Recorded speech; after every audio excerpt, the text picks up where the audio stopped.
It was the year of fire. The year of destruction. The year we took back what was ours. It was the year of rebirth. The year of great sadness. The year of pain. And a year of joy. It was a new age. It was the end of history. It was the year everything changed. The year is 2261. The place, Babylon 5. Hello and welcome to Chats, a television podcast, Season 6, Chatzylon 5. My name is Alan, and this is how the world ends. Swallowed in fire, but not in darkness. But he will live on, the voice of all of our ancestors, the voice of our fathers and mothers to the last generation. We created the world that we think he would have wished for us, and now we can leave the cradle for the last time. Everybody please welcome Magellan to the podcast. What's up? That's Jesus. He's my podcast co-host. Oh boy. Hey Magellan. This is what I think Jesus sounded like. Hey guys, it's me. Hey, let's get this party started, everybody. Is Jesus Keanu Reeves? Let me heal all your wounds. He's sort of like a confident Keanu Reeves, you know? Yeah, like a modern Keanu Reeves. Keanu Reeves it's not that he's nervous. I feel like he's neutral, you know? Yeah. Like, I don't think that Keanu Reeves thinks of himself as like, yeah, I'm great. But he also doesn't doubt himself. Doubt. And so it's sort of like if Keanu Reeves was like cocky. That's what Jesus was. Yeah. Yeah. I was going to chat some of the John Wick movies because I watched the first two back to back recently. But people should have already watched those. I don't need to recommend you a good pair of movies. I've heard the third one's also great. So I didn't get a chance to watch that. Magellan, how are things? What's going on in your life? You're at new work? Yeah, I mean, I just first want to say, you know, I thought in this show we think that the first ones suck, huh? But you like the third one. So. The first one, I got it. Yeah, the third age of mankind. Mm-hmm. All right. Yeah, I started working at a new school. You know, we're doing professional development right now. It is August. It's still gonna be August when this comes out, right? Yeah, end of August. Okay, cool. So no students yet, but, you know, doing the teacher thing among other teachers, and it's cool so far. Yeah. Love to hear it. Sounds like an exciting new environment for you. Oh, yeah. This is the last of the podcast. This is the last podcast that we're going to be batch recording before I head off to maybe. I mean, Europa. Oh, you're right. You never know where the future. Stay up with me. You're probably up. Is that what you're saying? I'm probably up. Bow. Listeners of Chats will remember that I chat-summed the band Lawrence a little while ago, and I got to see them this past Tuesday. Hey, live. Yeah, that's awesome. They were so good. They didn't do Probably Up, but they did a lot of other good songs. I'm probably down on them. They deserve some hype, honestly. Tisk. They're doing great. You're tisking? I'm ready tisking. Good thing you're not. What's the Visco Girls thing? No, the girls you were just talking about with the Hydro Flasks and the basic white girl thing. Oh yeah. We're not here to talk about Visco Girls. You talking about that? Yeah. Okay. What are we here to talk about? Well, Joan, we're not here to talk about that. You folks definitely cannot hear my printer ringing in the other room, but it's ringing in a really fun way. Because we got a new printer recently, and it's hooked up to the phone line, and I just heard it ring, and I was like, what is that mysterious sound? Wait, why? Why is it hooked up to the phone line? I don't even understand what you're saying. Faxing? What? Faxing. Oh, faxing. Oh, yeah. Okay. It's like a printer, copier, scanner. Faxes ring? Is that how faxing works? Faxing is like phone calls for images, yes. I know what it is, but... So they ring.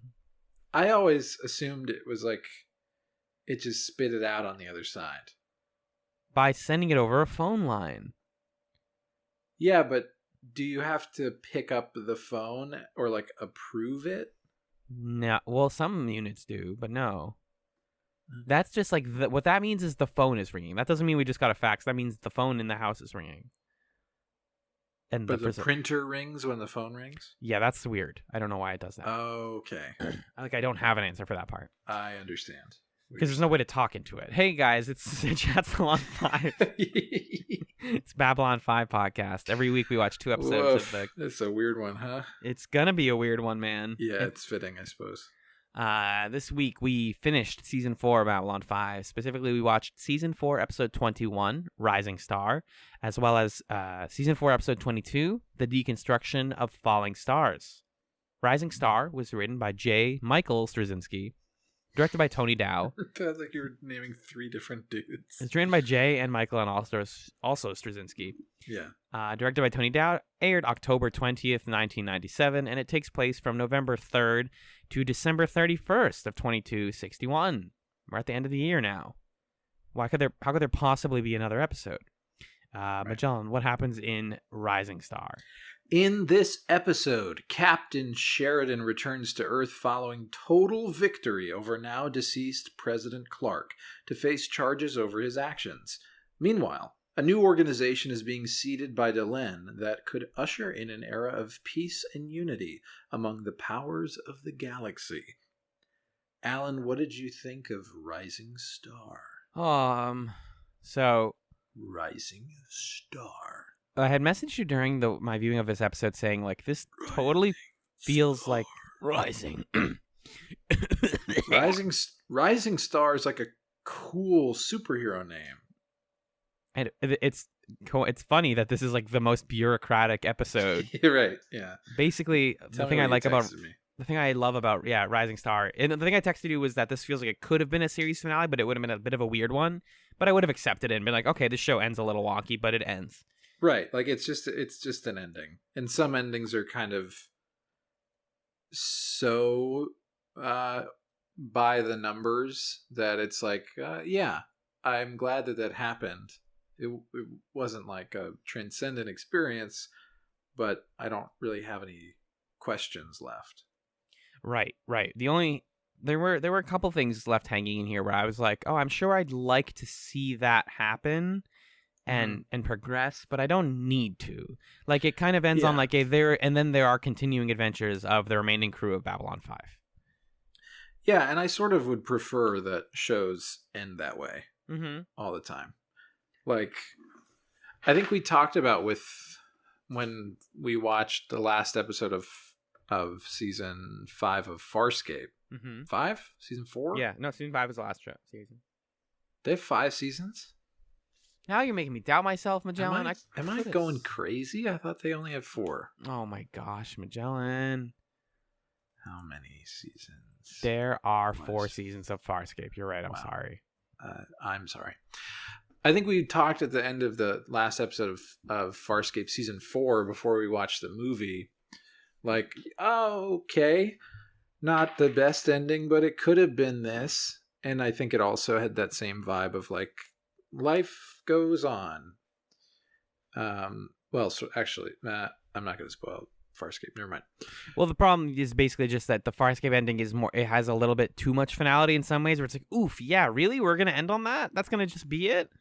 Right. And we've seen before that network intervention by the end of a series can affect how the intended ending goes. So that was the thing in Farscape, and they ended up fixing it and, of course, correcting with Peacekeeper Wars. And I definitely feel like Rising Star is the beginning of Babylon 5 starting to, like, the weird area of it starting to rear its head. Yeah. Because there's, like, stuff at the fringes of this episode where I'm like, wait, did you guys not, this wasn't your finale? Because it wasn't their finale. You had said that they, had filmed an actual finale. So production-wise, this is what happens. That is what is so weird about what we're about to enter into. JMS was operating under the assumption that Babylon 5 was done. Sorry, my brain was like Farscape. Yeah, no, that's not the show. Chatzylon 5. No, wait, that's not right. I had an experience at work like a month ago at when I was teaching summer school, where I was trying to talk to someone I know, whose name is Amanda, and my brain was like, Hannah, no, wait, Hannah, no, oh, wait, Amy, no, and it's like someone I've known for years. Perfect. Anyway, what was I saying? Oh yeah.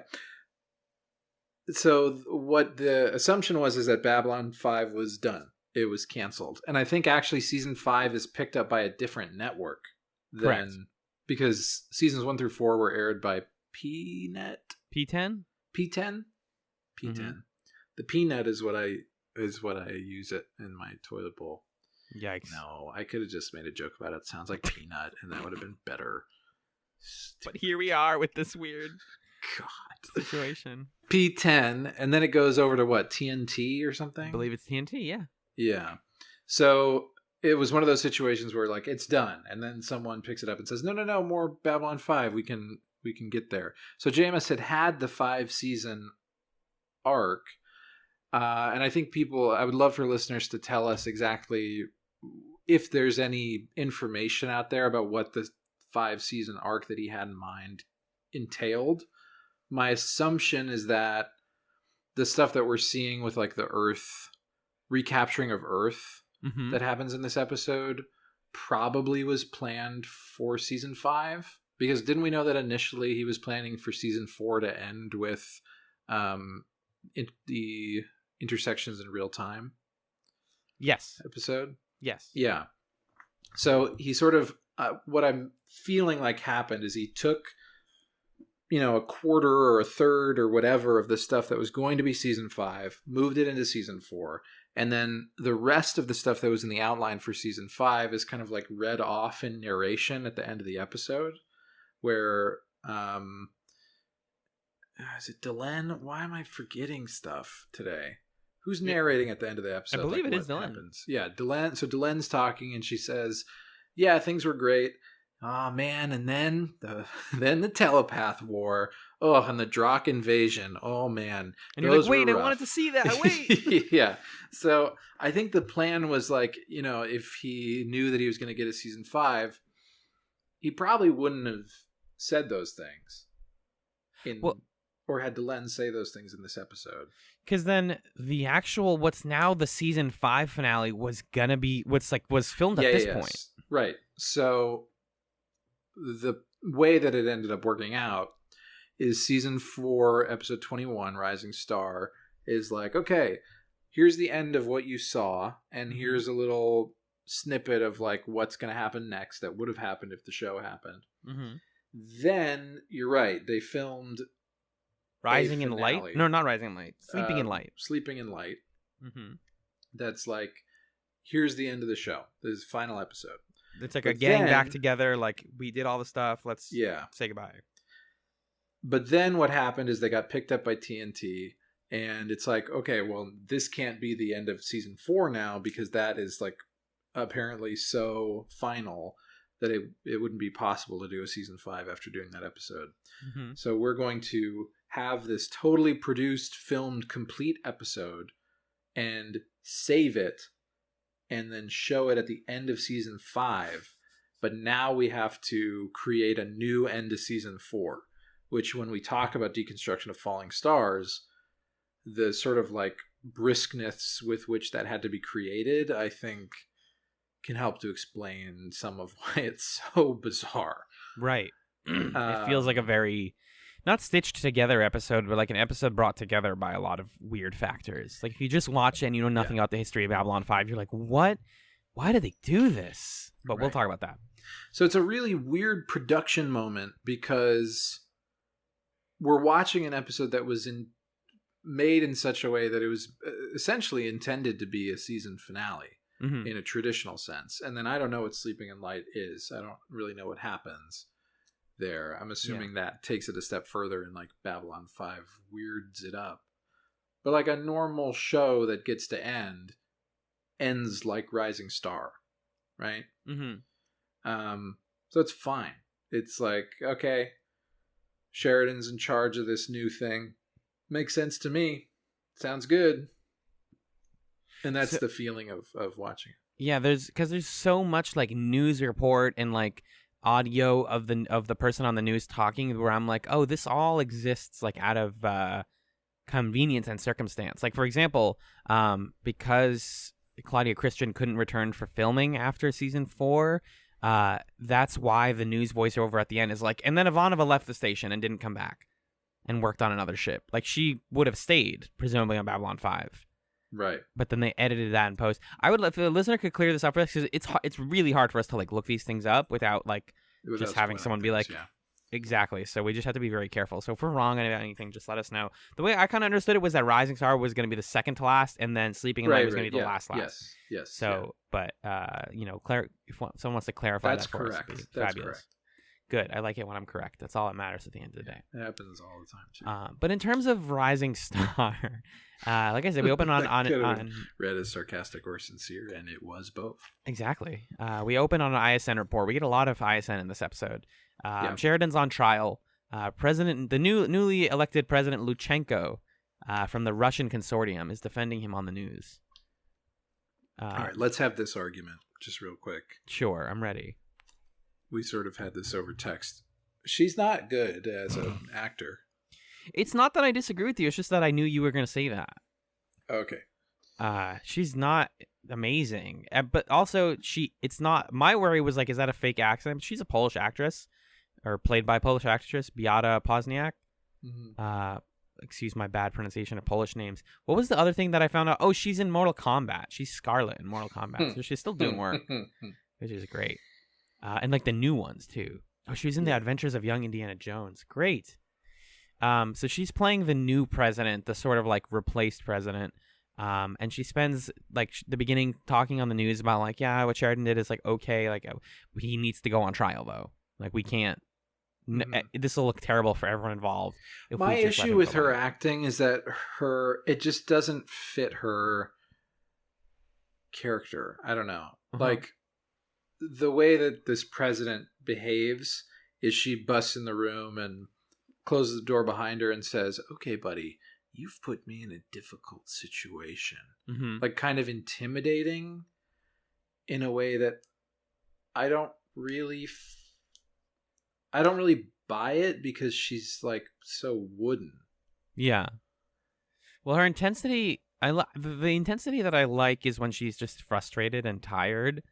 When she's actually trying to like chest puff to Sheridan, it's like, you're not, like, he's not afraid. Sheridan is very, not arrogant, but confident in these episodes. And so to play against that and to kind of try to like talk down to him is extremely difficult, because she's telling him later that, you know, morally, I think you're 100% right, but politically you're, she says, inconvenient. So she ends up giving him this ultimatum being like, you know, you can keep your pension, your officers can get amnesty, I'll give you that in writing, but you have to leave Earth Force. You have to lose your title. Yeah. Which is amazing if you remember how many times Sheridan was told by the Vorlons that he has to get rid of his title. You know, like he's always been told that titles don't matter. Like as long as you're helping people and doing the right thing, that's what matters. So, but she says the line that should feel really intimidating, which is, don't make the mistake of assuming this is a conversation. It isn't. And you're like, I'm not scared. He's not scared. And part of it, the reason you're not scared is because Sheridan is not. Because he has very little to lose here. That's true.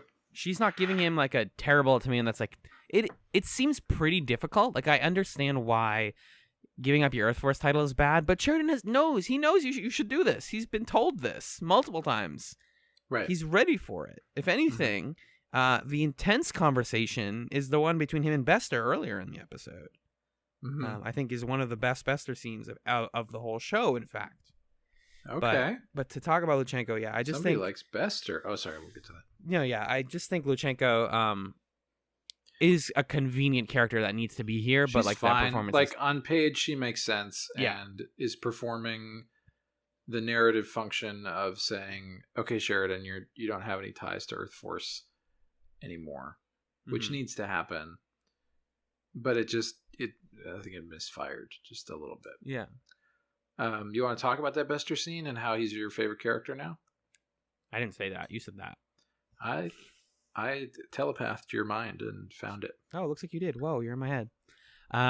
Bester comes to Sheridan to speak privately. I love this scene. My ranking, by the way, is PNet. Bet.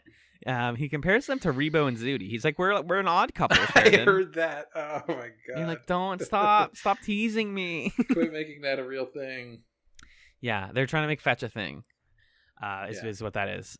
Basically, he's this is a weird scene for Bester, like motivation wise, because he's saying, Sheridan, I know about the telepath C4 bombs that you used, and I know that you picked people who don't have family connections, and I believe Carolyn didn't have family besides me. So if Carolyn was one of the people that you used, you're not leaving this room. I'm going to destroy you because you would have killed my wife, my girlfriend, my lover.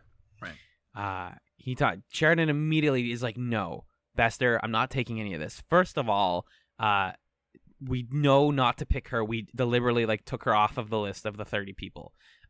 Second of all, let's remember Anna. Let's talk about bringing old dead people back and hurting them and using them to manipulate us. Well, remember that? You don't remember that? Huh? Weird how that happened and how you were a part of that whole plot. And how the shadows and all part that. Of that. You huh? Was he involved in that? Well, the shadows were. So. I just think because the telepath and shadow stuff, and Sheridan saying I've gone through just as much hardship. Yeah, but he's not saying it's not your fault. Yeah. Yeah, he's more saying I get it, which is why I didn't use your girlfriend as a bomb. Right. The thing I like about this scene a lot is just the lighting and the fact that now that we're on Earth, we get a lot of cool Earth sets. This is just in a kind of interrogation room. There's just windows with blinds. Totally. It's very jarring seeing people. Yeah. There's a part later where Sheridan just has his feet up on a couch and I'm like, why is there a couch? Where did you get a couch? And then they're like, I hope, Mr. Garibaldi's doing okay. And meanwhile, Garibaldi's just looking for whoever kidnapped Lise. This is silly. He finds her and then they get together and that's it. Right. And then he's in bed with her at the end of the episode and they're like, should we go back to Babylon 5? And he's like, I'll give him a couple months. I'll probably go back Perfect eventually. place to leave Garibaldi, right? Right. He got the girl. He is happy. He's not tied to his work anymore. Done. Garibaldi's fine. Yeah. He can be gone from the show. And it's okay. Exactly. I think this would be an interesting question for conversation is is this the place that you want to leave this character? Because we're going to then unleave them, and I'm worried for Garibaldi specifically in season 5. Yeah, me too. Because we saw that clip in Deconstruction of Falling Stars.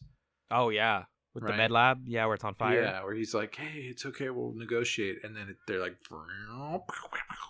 and then there's a hostage situation. People die. It's bad. Yeah, I don't want Garibaldi to die. I mean, if he dies for a good reason, I'm fine with it. But I will be sad. I don't know. I'm just saying, this is we can end on him there in bed with Lise, and that's nice. He's had his big plots. It's specifically the thing where he's like, I'm taking the people that care for me and prioritizing them over my work, and that's where I'm like, okay, you did it. Right. That's his whole character arc, right? Yeah. Yeah. He's finally taking control and making the decision and sticking with it. And committing to her. There's a lot of scenes before we get to the sort of Delenn deal with the League. A lot of really good emotional scenes that are people's last moments. Probably the most affecting of these is Ivanova is the 4 adjectives: alive, barefoot, sad, and gay. She's just on the floor in I think on Babylon 5 or on a White Star, crying. We had to watch Claudia Christian just sob through this entire scene, because she is distraught over the loss of Marcus, who gave his life for her, and who better for her to pour her feelings out to about romance than resident sexy fuckboy. Yeah, Franklin is here, and he's like, "What's going on, friend?" And she's like, "I'm sad about Marcus. I'm sad about myself." This is all great. I didn't pull a lot of quotes from the scene because I was too busy enjoying it, honestly. Yeah. She says some things that are upsetting to me in this scene. Like what? Oh, the wishing that you boffed him, that thing? That, and I don't know. I guess it's interesting, right? Because in other hands besides JMS's, I think maybe how this scene might have gone is she might be sobbing I never told him I loved him back. Yeah. And that's not what she's saying. Because she didn't, right? Well, she partly says that. Well, it's more just I wish I gave him a chance. I wish I finally cracked through my own obdurate exterior and like actually tried to meet him halfway, and I didn't even give him that little bit. And that's where she starts at. And then Franklin is like, you had a lot going on. You were a person with a lot of problems, and you've made that barrier for a reason. Like with everyone, it's not just him that you were doing that to.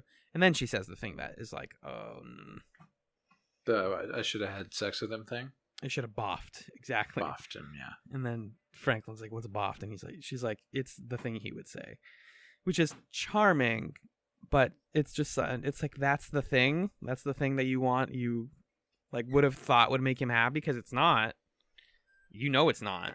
Right. That's what's upsetting about it, is that it feels like she is sort of pitying Marcus, right?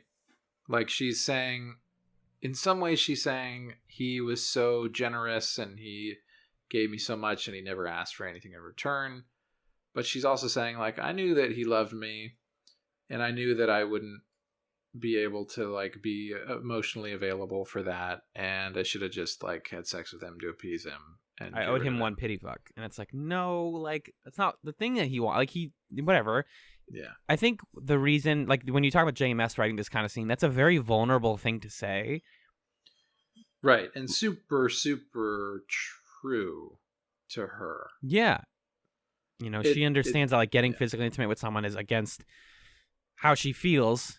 She wants to be this death person. She wants to be this like strong, tough exterior. And she's like, the thing I could have just done is for once cracked my own shell for a little bit and been intimate with someone. Yeah. But it definitely reads like, I'm sad the nerd died. I wish maybe I should have gone out on a date with him just once or something like that. Yeah. And then this part where she says, where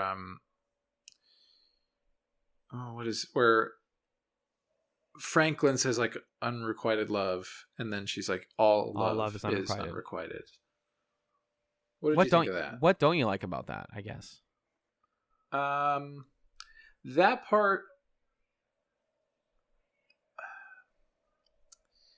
part didn't like bug me in the same way. I think it just made me sad, because first of all, I don't believe that, and it's upsetting to see a character believe that so entirely.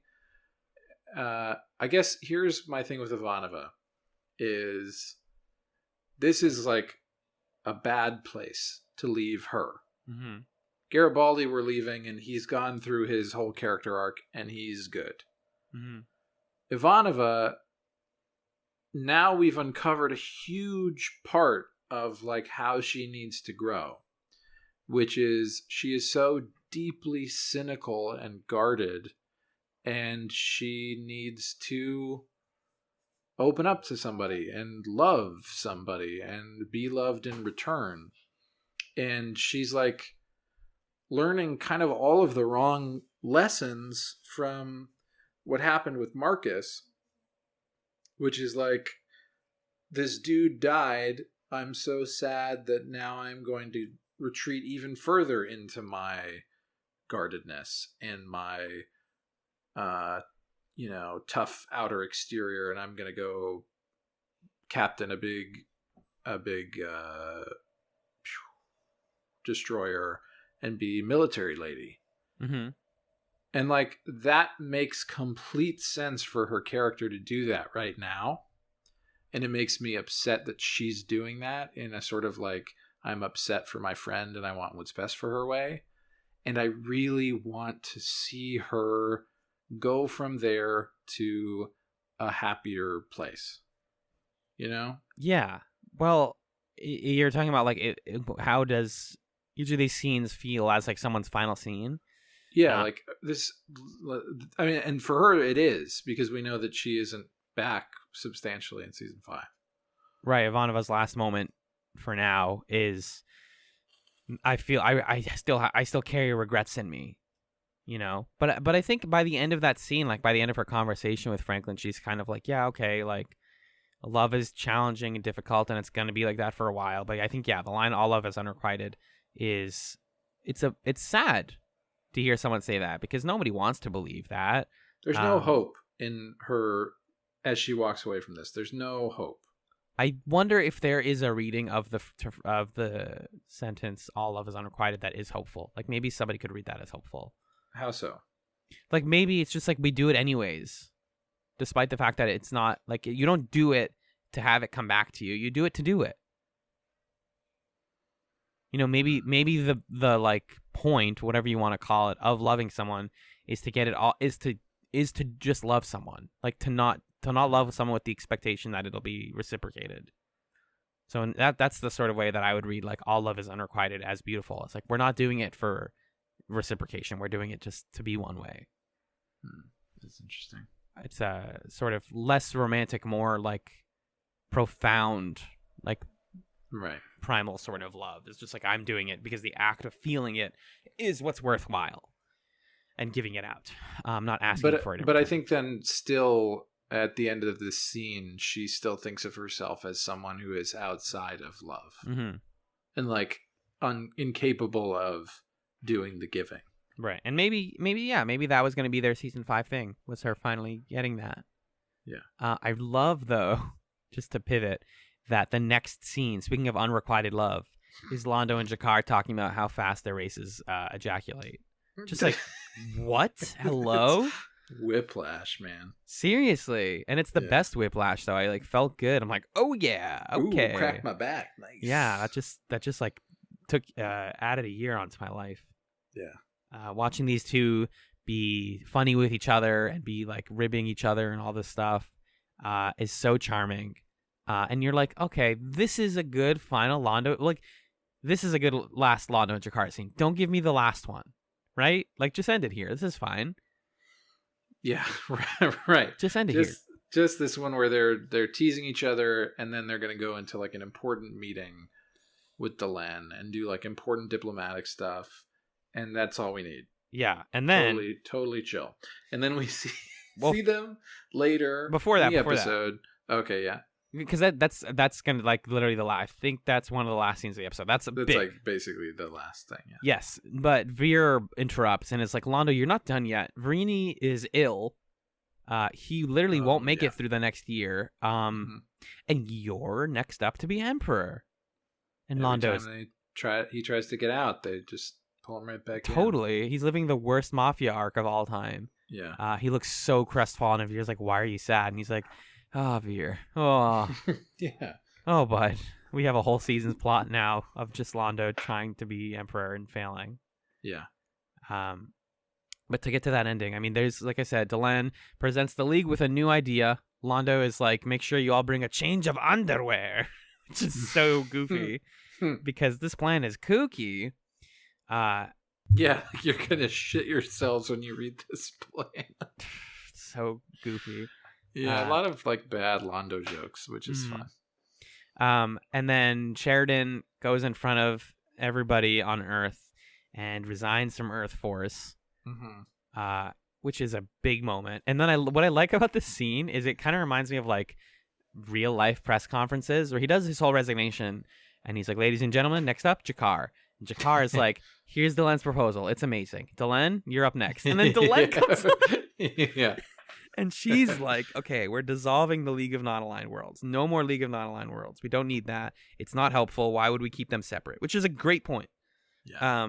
We have a new union now. And then she's like, it's a new union. And this could have just been a simple scene where she's like, it's called the like union or whatever it ends up. What do they actually call it? The Interstellar Alliance. Yeah, it's called the Interstellar Alliance. They're going to be great. That's it. Instead, she's like, no, it's not just an alliance. We also have these Rangers. Announcing the Rangers. We've got the sexiest, fastest, most dangerous death ships in the galaxy. And they're yours. Bring them out, boys.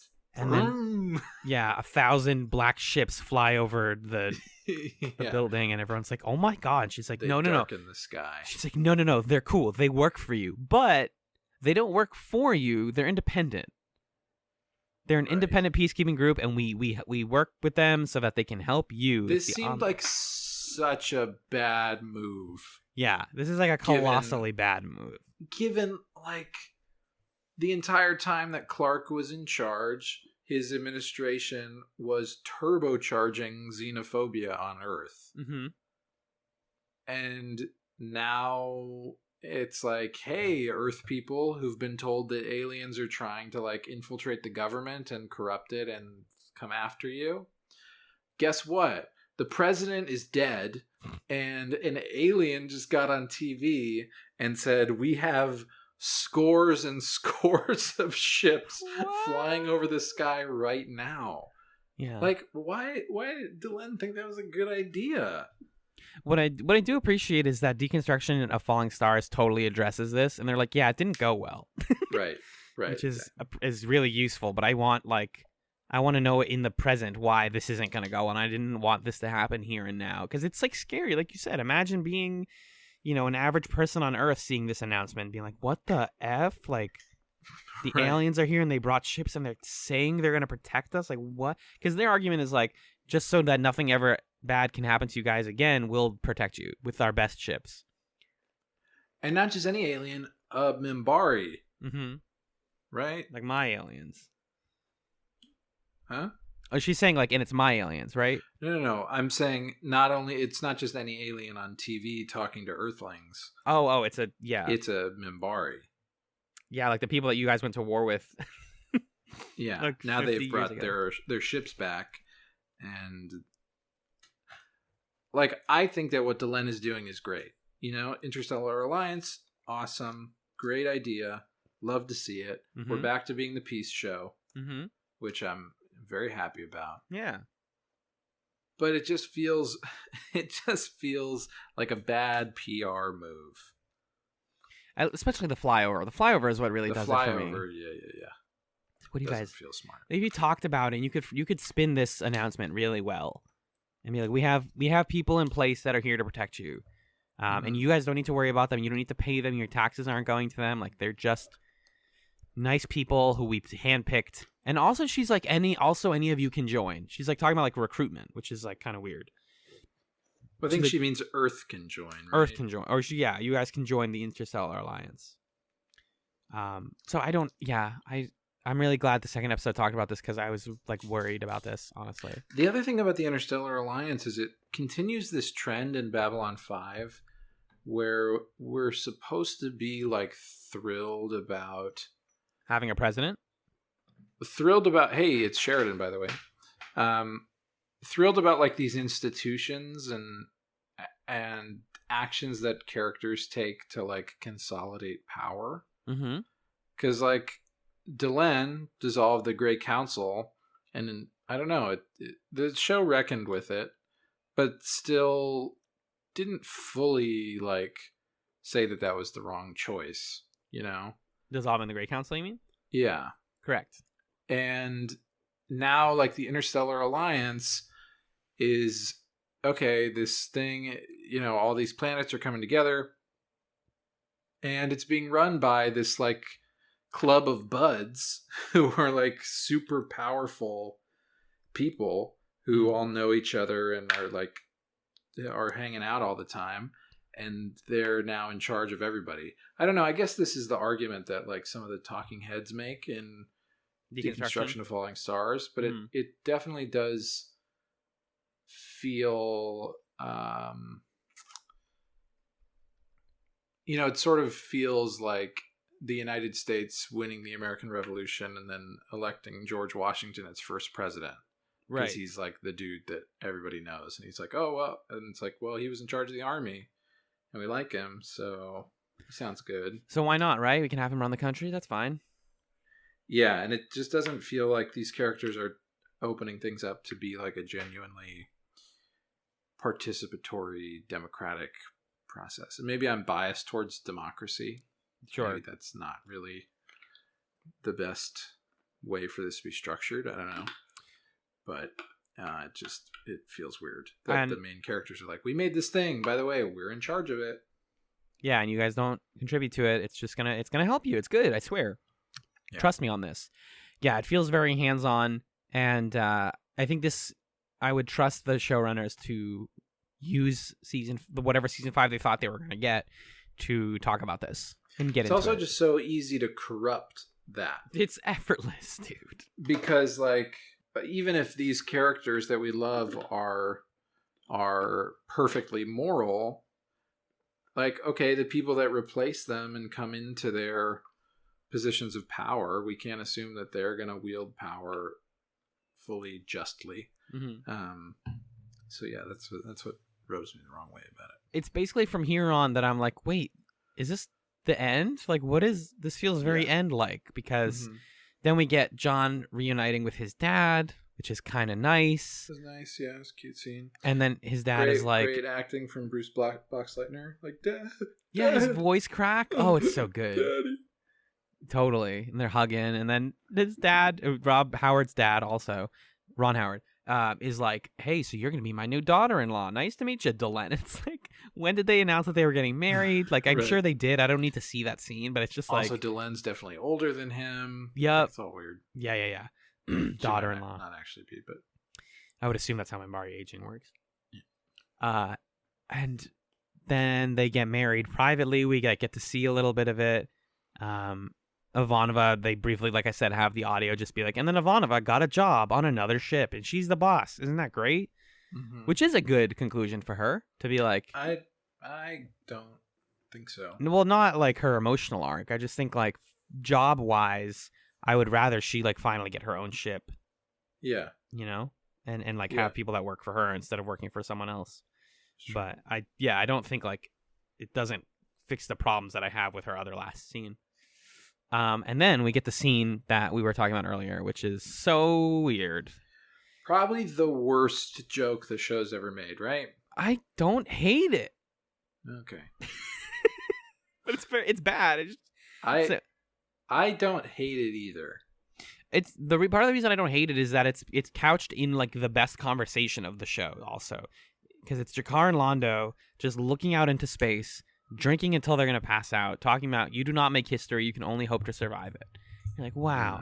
And they're shit-talking each other, and they're shit-talking everyone else in the galaxy, and they're lovable, and they're going to work together, and just end it. Just end it here. Yeah, we're done. It's like, that's where you want the show to end, right? That's the healing like, we survived. moment of finality, that these guys who have despised each other from minute one, like from The Gathering, we saw scenes of G'Kar and Londo being like, I hate you. Yeah. Oh, you're the worst. And they have gone through everything.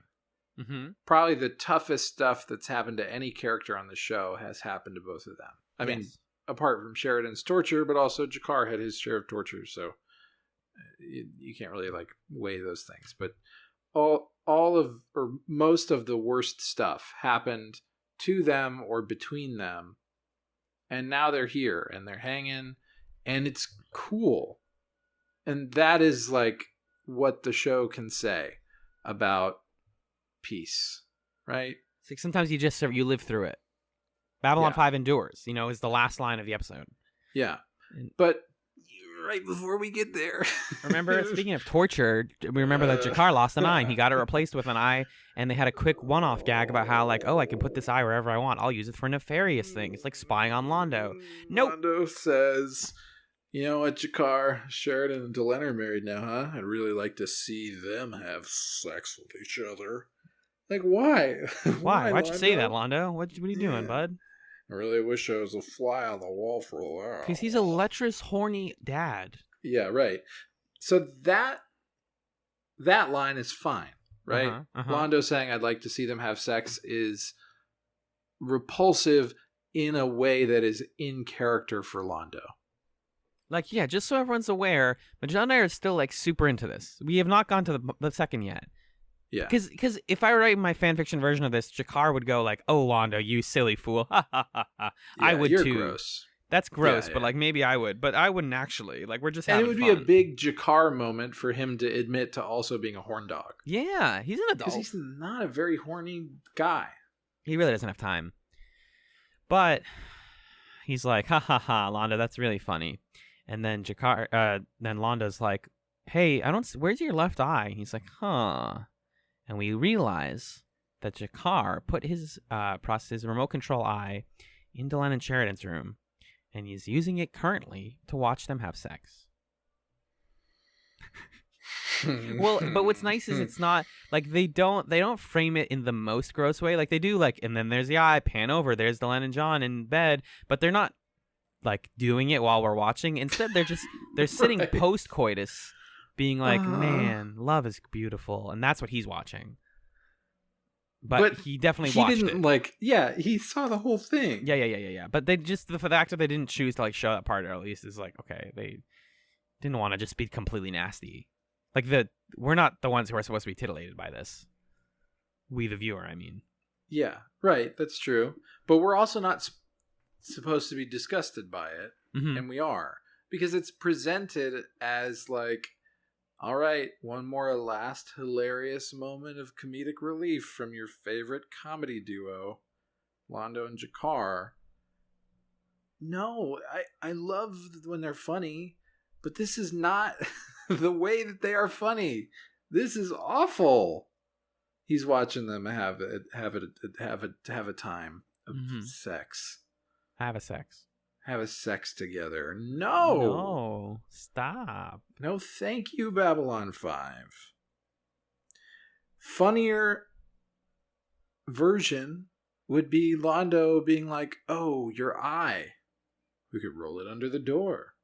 Like Londo suggesting this to him, and G'Kar being like, "Molari." Wow, that was a great. That was Londo, really great good. impression. Molari. Um, The secret to doing any Babylon 5 character is to say the name of their worst enemy. Right, the person they talk to all the time. And Well, then them getting in like this, physical thing where Londo's like, "Give me your eye," and like Come reaching on. for it, and they kind of wrestle. That would be perfect, and like in character. But this is like, This is yucky. gross, yucky. Because then you think about G'Kar had to figure out where their room was. He had to get in somehow. He had to put his eye on the thing and pick the perfect spot where they wouldn't notice it, but he could still see them. Then he probably had to like adjust it, be like, "Oh no, the angle. Get into focus. That's not. Yeah, that's good." Okay, nailed it. Perfect. Now I can. And then he was having a whole conversation with Londo and watching them have sex in his other eye at the same time. Yeah, this is what watching porn on Google Glass looks like. Right. know, Right. he's This basically is the has Google future Glass. that we've entered into. This is 2261, baby. It's a new time. New set. The thing is, ultimately, Babylon 5 is not a show that concerns itself with sex that often. Right. And so when it does, we get these scenes of Ivanova being like, "I should have boffed the boy," or we get this guy watching this and you're like, "Oh God, sex does exist. Ooh, it's messy," and I like that messiness. But this is like silly beyond what I like sometimes. Yeah, I think silly at the expense of character rather than silly through character. I mean, and then the sad thing too is like that's where we end up, is that Delenn and Sheridan look out at space and they're like, "Man, I hope the Interstellar Alliance goes well." Mm-hmm. Babylon 5 endures. And that's where we end the episode. Yeah. It's like, cool. That's the end of Babylon 5. There's no more. And that's it. We're going to take it to an email segment and we'll be right back to discuss the next episode of Babylon 5. Wait, there's more? Yeah, of course. Absolutely. Oh, there's so much more. What could season 5 be? Like, is season 5 just going to be the telepath war and the Drakh invasion or whatever? I mean, I imagine that's the base. Are we going to see those things? I imagine a little bit, yeah. Is I that think going to be interesting? Well, now that we know they're going to happen? Well, since you can't, like, now that we know that they know how to pace plots like that, I don't think that's 22 episodes of plot. I think Doesn't you're going to get... sound like it, right? No, I think you're going to get a couple episodes of, like, interesting, weird one-off stuff. Here and there. You're going to get, like... Didn't we read that there was, like, the very long night of Londo Malari or whatever? There's, like, a Londo episode, and... Oh, right, sure. Yeah, there's going to be weird one-offs, which is what I'm into. Between telepath and Drakh stuff. I guess nothing's going to be like maximum stakes anymore, right? Mm-hmm. Well, I can't think of doing anything that's bigger stakes than what we've done. I guess the telepath thing maybe. It can get there, yeah. The Drakh War by design can't, but the Drakh War can totally like be exciting and be big. Right. But anyways, did you have any further comments on this episode? Oh, no. All right. Well, let's take it to the email segment. Sources tell ISN they will head up the newly formed alliance from Babylon 5 until more permanent facilities can be located in Tuzanor on the Minbari homeworld. Off!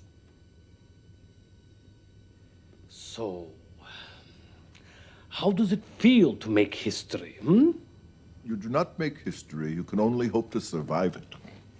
G'Kar, you are a depressing person. Thank you. And stop eating that.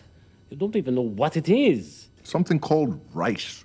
Yes. And if it were very good, do you think they would have been standing there throwing it at people?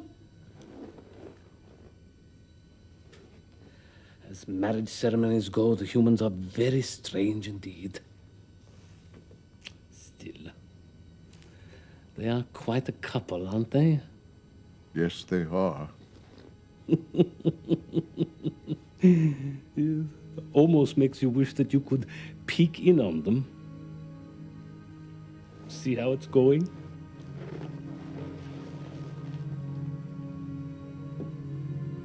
G'Kar, the artificial eye that Dr. Franklin gave you, where is it?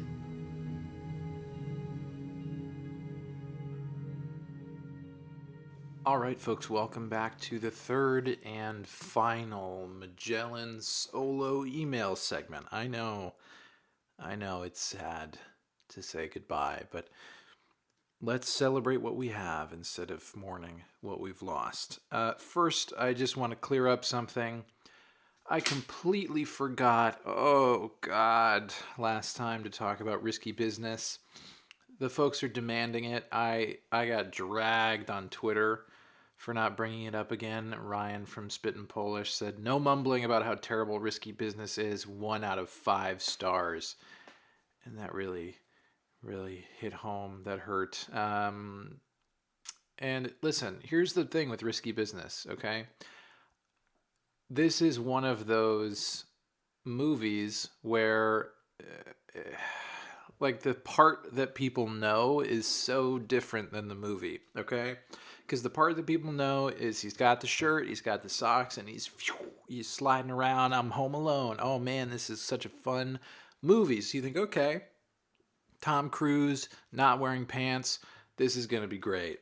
And then it turns into this like weird, dark, like let's throw in some Graduate vibes, but you didn't know that it was going to have Graduate vibes.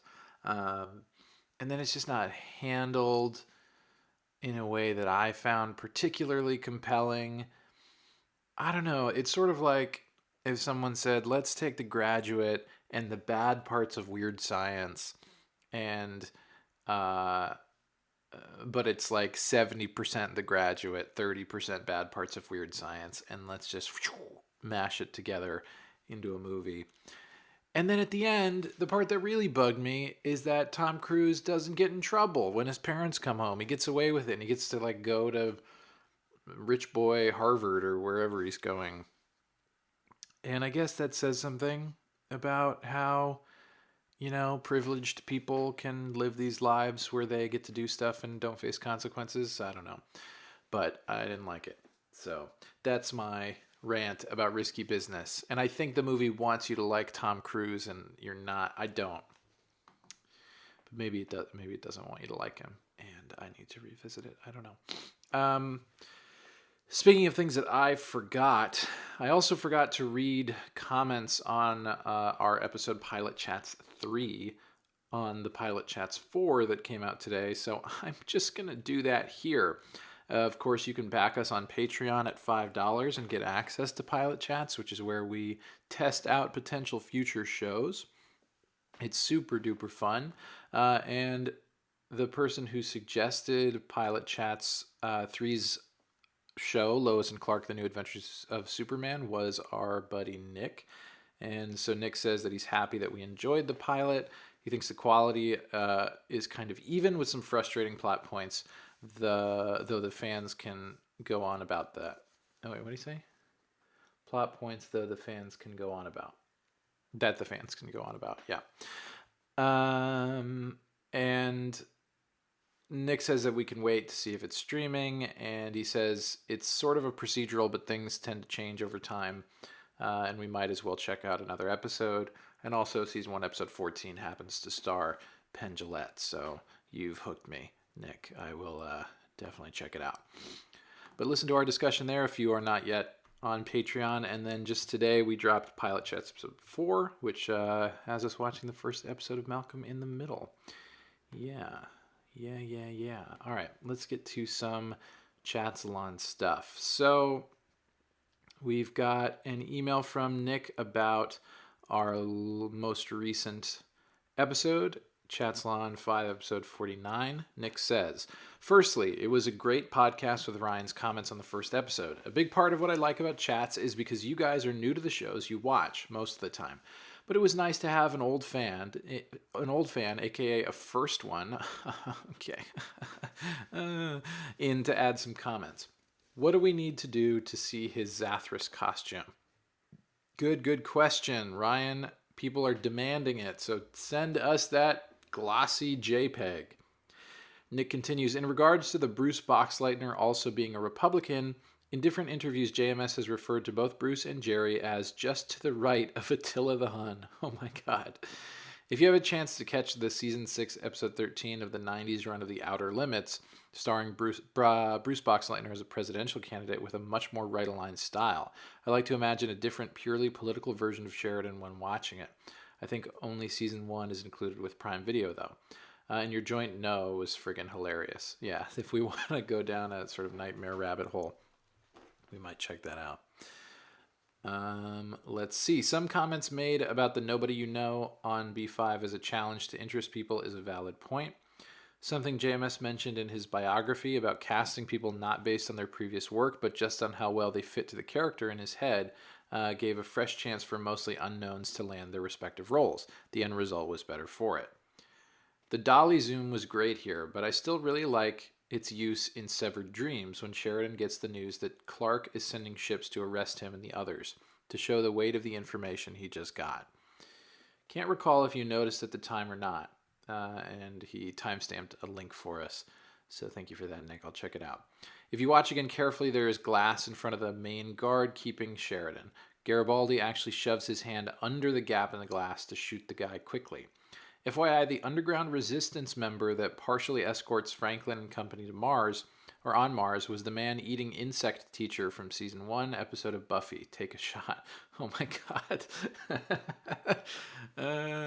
The man-eating, not the man-eating, the man-eating insect teacher. Yeah. I know exactly what you're talking about. Oh boy. I've had the idea that if we really hit a high mark on Patreon, we just finally do Buffy Chats as like a premium series. And we try to recreate it word for word as best we can. Anyway, I had a good chuckle when you guys commented in season 1 and early season 2 about the life-draining device being the usual sci-fi idea that is never seen again. I don't know if JMS always thought to kill off Marcus, but certainly he must have thought to himself, if I ever want a character to self-sacrifice, I'll keep this in my back pocket. Much like the idea of the Control Sleeper personality originally planned for Lieutenant Commander Laurel Takashima in the original B5 pilot movie being used later for Talia's exit from the show. He doesn't let a good idea go to waste. That's from Nick. P.S. My plans for my post-vacation goatee are now scrapped. Thanks. And that's from Nick. Thank you, Nick. Let's see what's going on. Nick also was watching Freak Chats, which is our coverage of Freaks and Geeks. And he corrected something from Freak Chats where Alan said that Jason Segel's character was rubbing his eyes in the opening sequence to try and not blink when the photo's taken. And Nick says, actually, this is Jason Segel's idea to make his character look high. So that is that. And then let's see, we have a comment from Ryan from Spit and Polish on our Patreon, who says that he's glad that he's finally backing us on Patreon. I'm really plugging the Patreon today, you guys. Listen, because one of the other benefits is you can see my mom is in there. She comments on everything, all the chats nights. So check it out. It's awesome. And then finally, we have an email here from a new listener. His name is Alan. And he says, Bonjour, Chatspod. Ooh, oui, very French. That's exciting. I was a huge fan of ChatzPod until your most recent episode. Your co-host Magellan mixed up a Dr. McCoy. Oh shit. Mixed up a Dr. McCoy impression with Scotty from Star Trek. Pretty disappointing that a nerd podcast host, those are all in quotes, can't get something as simple as a Star Trek accent right. You will be hearing from my lawyers, Monsieur Magellan. P.S. That Alan kid is really cute and their voice makes my day, so give them their own show, TBH. P.P.S. I miss the listeners and I'll be back by the time the next episode is out. I missed you all. And that's from Al, parentheses, Alan Stein. Well, thanks, Alan. Please never email again because you were mean and the subject line was "you fools." I don't know if I read that. All right. Well, that's it from me, you guys. This has been so fun and so lonely. So I'll be glad to have Alan back next time. Enjoy the rest of the show. Bye. Delenn, wait. You came all this way just to say that? You came just as far to say less. Welcome back to Chatzylon 5. The second episode we watched this week was Season 4, Episode 22, The Deconstruction of Falling Stars. It was written by Joe, directed by Steve, and first, I was going to not say his whole name, but hey. Veer's here. We know that guy. It's Veer. I'll go back and say J. Michael Straczynski. He wrote it. Aired October 27th, 1997. And, oof, all right. This is hard. It takes place on January 2nd, but many different years. 2262, and then 2362, and then 2762, and then 3262, and then 1,002,262 AD. Alan, what happened? What happened? What happened? Good question, man. Thanks, man. In the Deconstruction of Falling Stars, a mysterious figure in the distant future chronicles the legacy of Babylon 5 and the Interstellar Alliance. I think that's a really fantastic, it's the best you can do as a condensation of what this episode has going on, because it's dense, man. This is one of those, it feels like I'm watching forbidden content. When I was younger, they aired a special episode of SpongeBob SquarePants that they referred to as the lost episode, right? And Yeah. I was in the basement of my friend Alex's house, my childhood friend, and we all sat on the TV. It was dark, and they're like, "Here we go." We put the tape. There was a live action framing device. So it's we put the tape in. We found the lost episode of SpongeBob, and it started with just his walk, his walk cycle on him walking on a street, and it had this really weird chill music that kind of felt unsettling, and I couldn't sleep that night. It scared the crap out of me. Oh wow, that's interesting. After it was full 60 seconds of that, dude, and then they were like, "Oh wait, that's the wrong one. Let's actually put a weird episode of SpongeBob on here." Whoa. But I just couldn't take it, and I think that fear has gone into the future and kind of shook me enough that I actually really like this type of framing device now. What did you think of the Deconstruction of Falling Stars? This is your favorite episode. You should just say it. I can't say it. I'm not allowed. You told me. I think amongst the episodes we've watched so far, this is my favorite episode of Babylon 5. I'm that person. For me, I really appreciate the ideas that are discussed in this episode, and I think it cannot be overstated how unique and cool it is that this happened on a television show. Right. Because this is he's on his Isaac Asimov right now. He's on his Terry Pratchett right now. He's on his I don't know. This is a flex episode. Yeah, and it's not even a weird flex, but okay. It's just a flex. It further solidified by the last part where it's what's the line? Dedicated to all the people who predicted that the Babylon project would fail in its mission. Yeah. Damn, and then that you thought we couldn't and then do that this. faded out and it faded back in. Fuck you. Yeah. I love Oh no, it says, and then it fades out and says Faith manages. And it's like, oh, yay, Babylon 5, primary theme on Wikipedia, religion. Yeah, I think this is an episode... I didn't say what I thought, though. I'm sorry. It's okay. Please go ahead. I guess I did say part of what I think, but... You did. Something that you said that really felt true to me is that this episode feels more like it's a play than it is a TV show. Totally. 100%. Or it's like a great thing to read. You know, there are really interesting ideas, and I love thinking about, like, you know, as a historian, thinking about how events are viewed in these totally different moments in time, right? Like 100 years later, 500 years later, and the political circumstances of that, 1,000 years later, and how have things changed, and how does that change how people read history and apply it to their lives? That is super interesting to me intellectually. That said, like, watching the episode, there were moments that, to me, kind of didn't hit as hard as I wanted them to, or just kind of felt like, you know, this is interesting to think about, but it's not really interesting to look at. Right.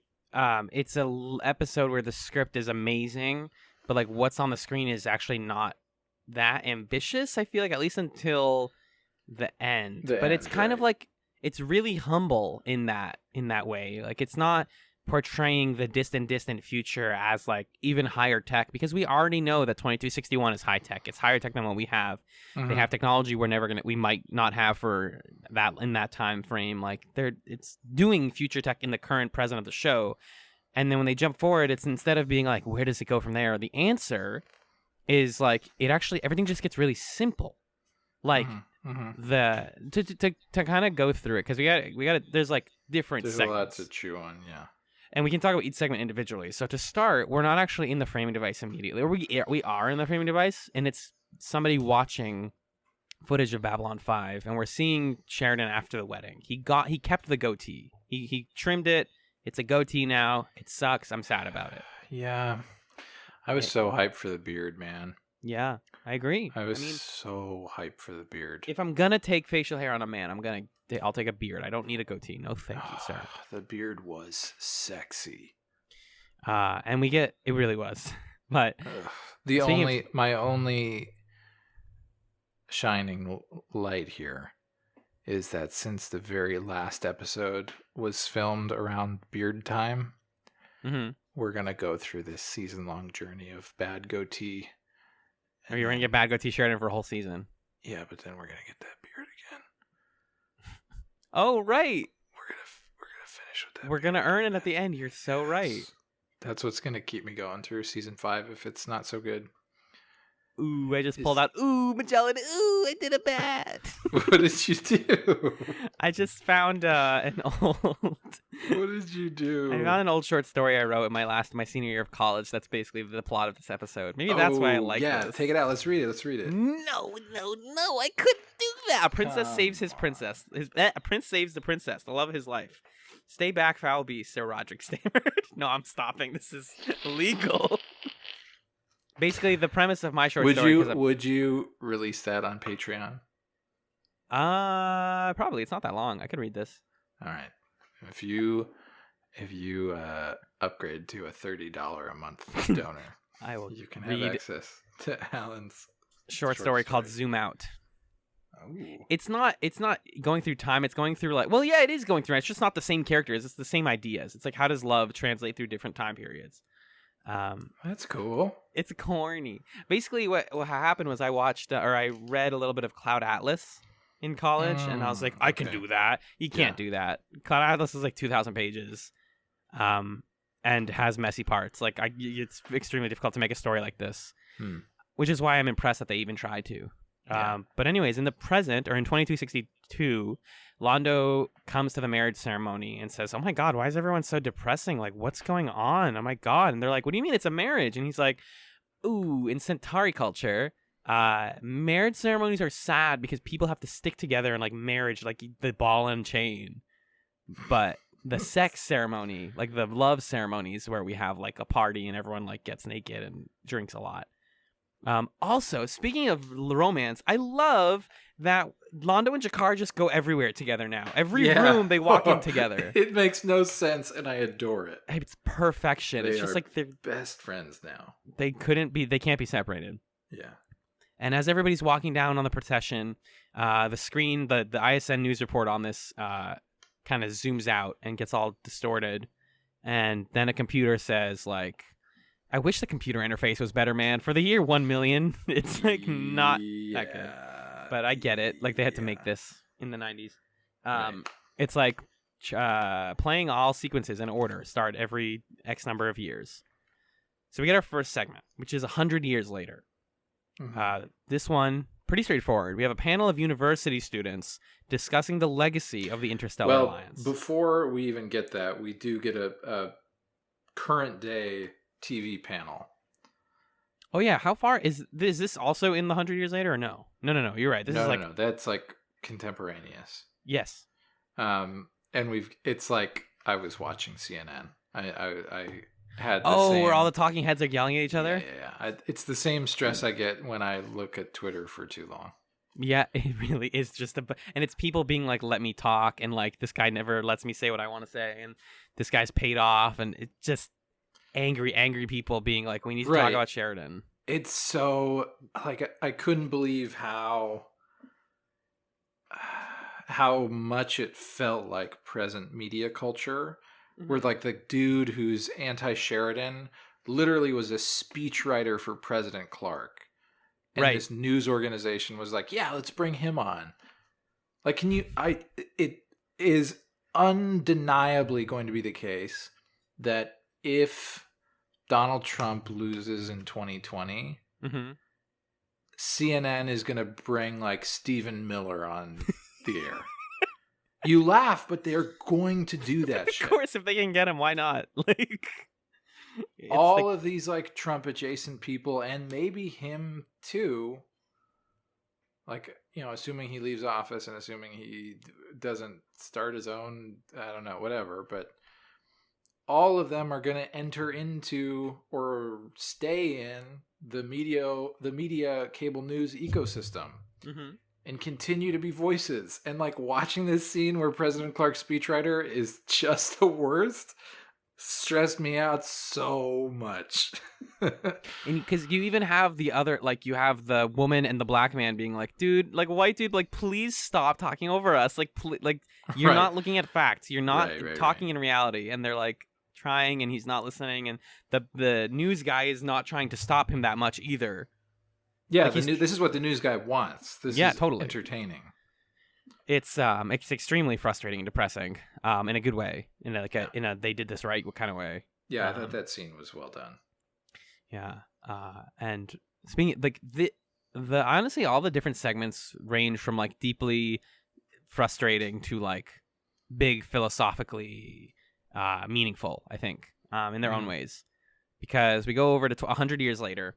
Yeah, and important to like a fun thing that we were doing when I was watching this episode is like, what was happening historically 100 years ago from when we're recording this? Right.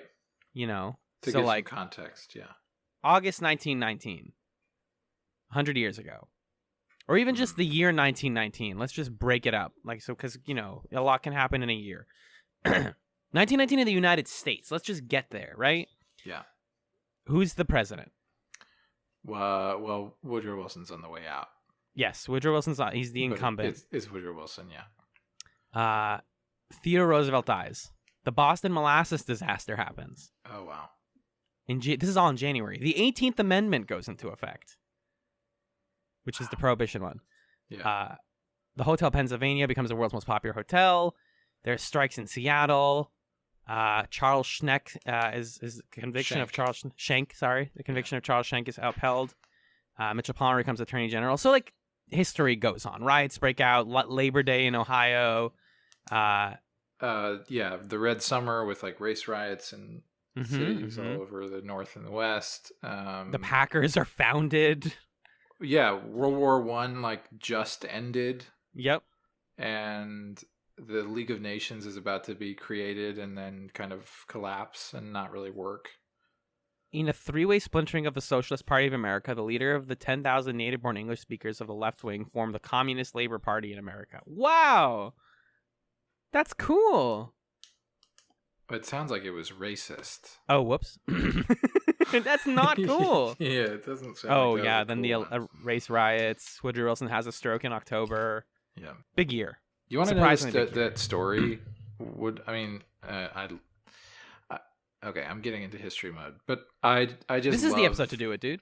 Yeah, I love stories about like people who had good intentions but were misguided in their application and were flawed and failed. And like Right. Woodrow Wilson is a perfect story for that because he has this vision of an interstellar alliance. I think it matters to think about in our own world history what are institutions that have tried to do similar things to that, the League of Nations, the United Nations, and have those things succeeded. And Wilson's vision was like, we're going to have essentially this post-imperialist new world order after World War I that's structured in such a way where like a conflict like this couldn't happen again.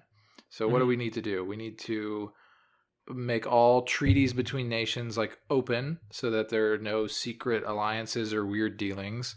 We need to open the oceans to trade so that people don't have to worry about their ships being attacked by other countries. All these European nations need to like give up their colonies and allow them to self-determine. And all these ideas that, I think are reasonable solutions. And what he's met with, and he's going about this with this air of like, he's super racist, first of all. And so, his beliefs in self-determination maybe are not as universally applied as he would have liked us to believe. But what he's faced with is abroad, European countries are like, nah, we don't really want to do all those things that you're saying. We also want to put in this treaty something that says, by the way, it was Germany's fault, and they're going to have to pay us because they're bad, and the war was all because of them. And then he goes home, and the European countries have said, okay, we'll do this League of Nations thing.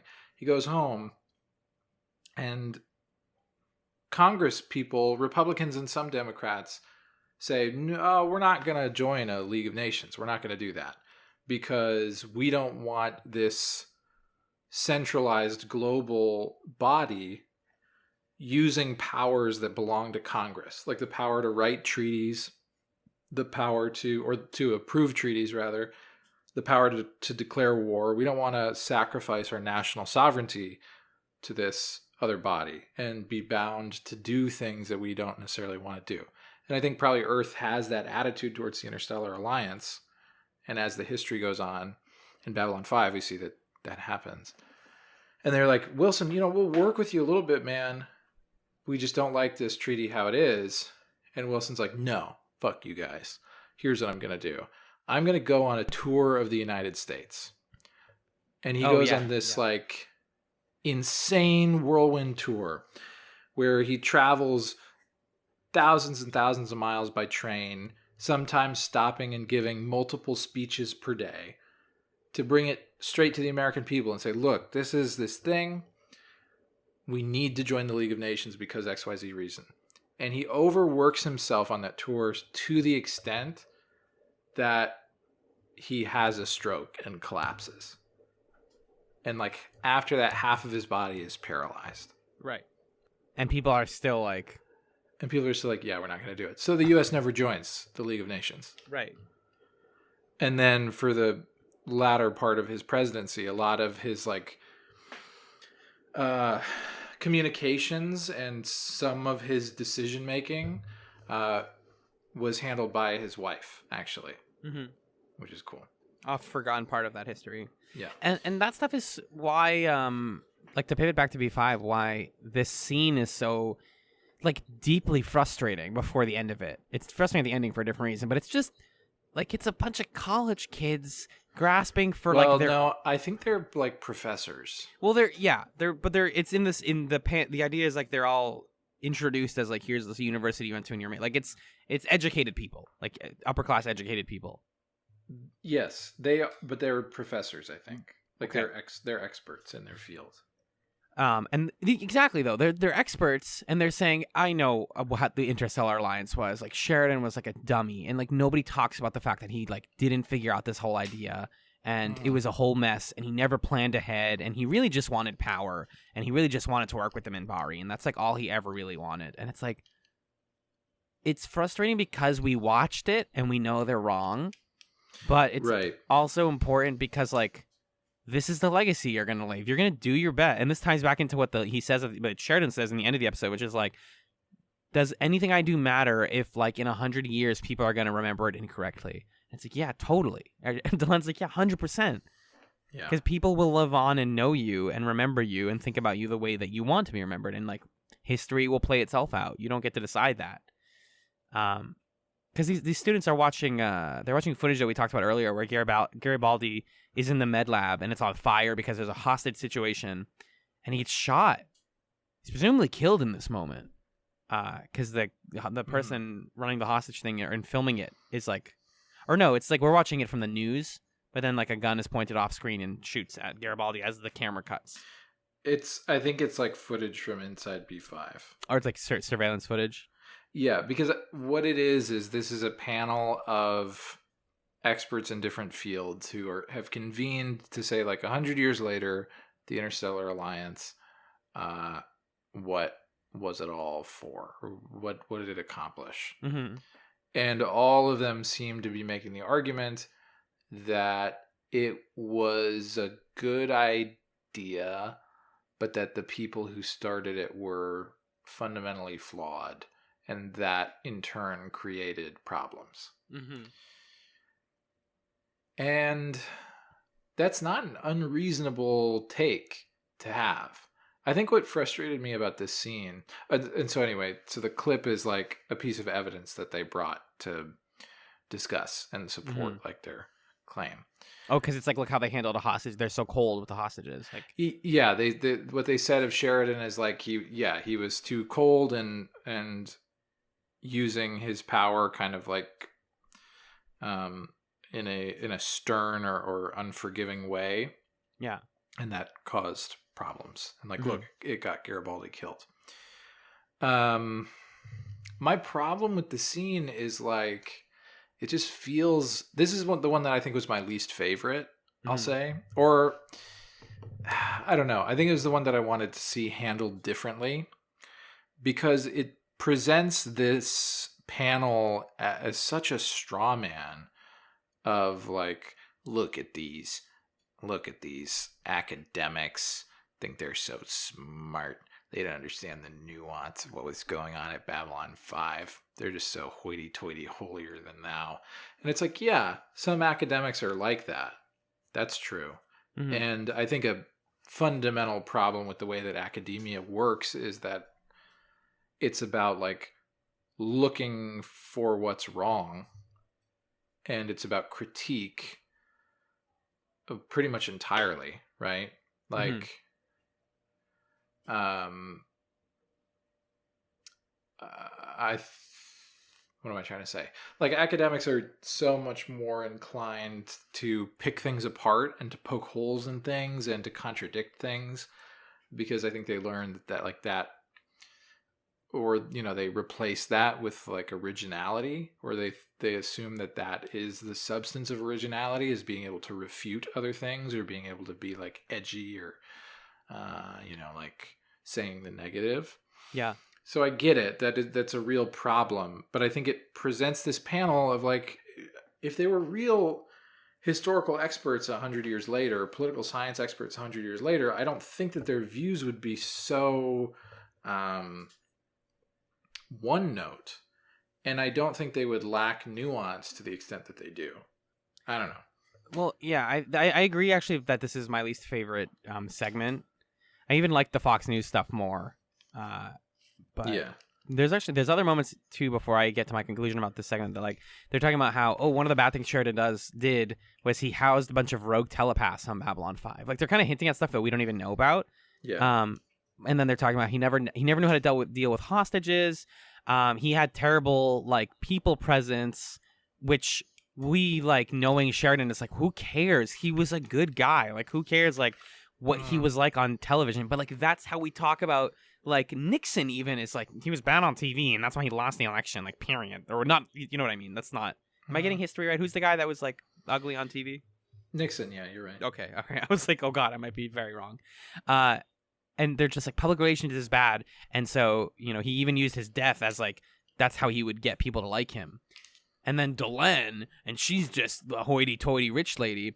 And this is the moment, right? This is the moment where the reason I don't like this segment is because it really feels like the writer is telling you exactly what you should feel about these people. Like it's not right. That's exactly yes. It's entirely biased because it's just Delenn owning the liberals. It's just Delenn. Hundreds of years old, walks in from off screen out of fucking nowhere. Yeah. So they're like, the panel is like, yeah, I heard that Minbari only can be as old as 150 years. There's no way she's still alive. Oh, but some people say that she's in hiding.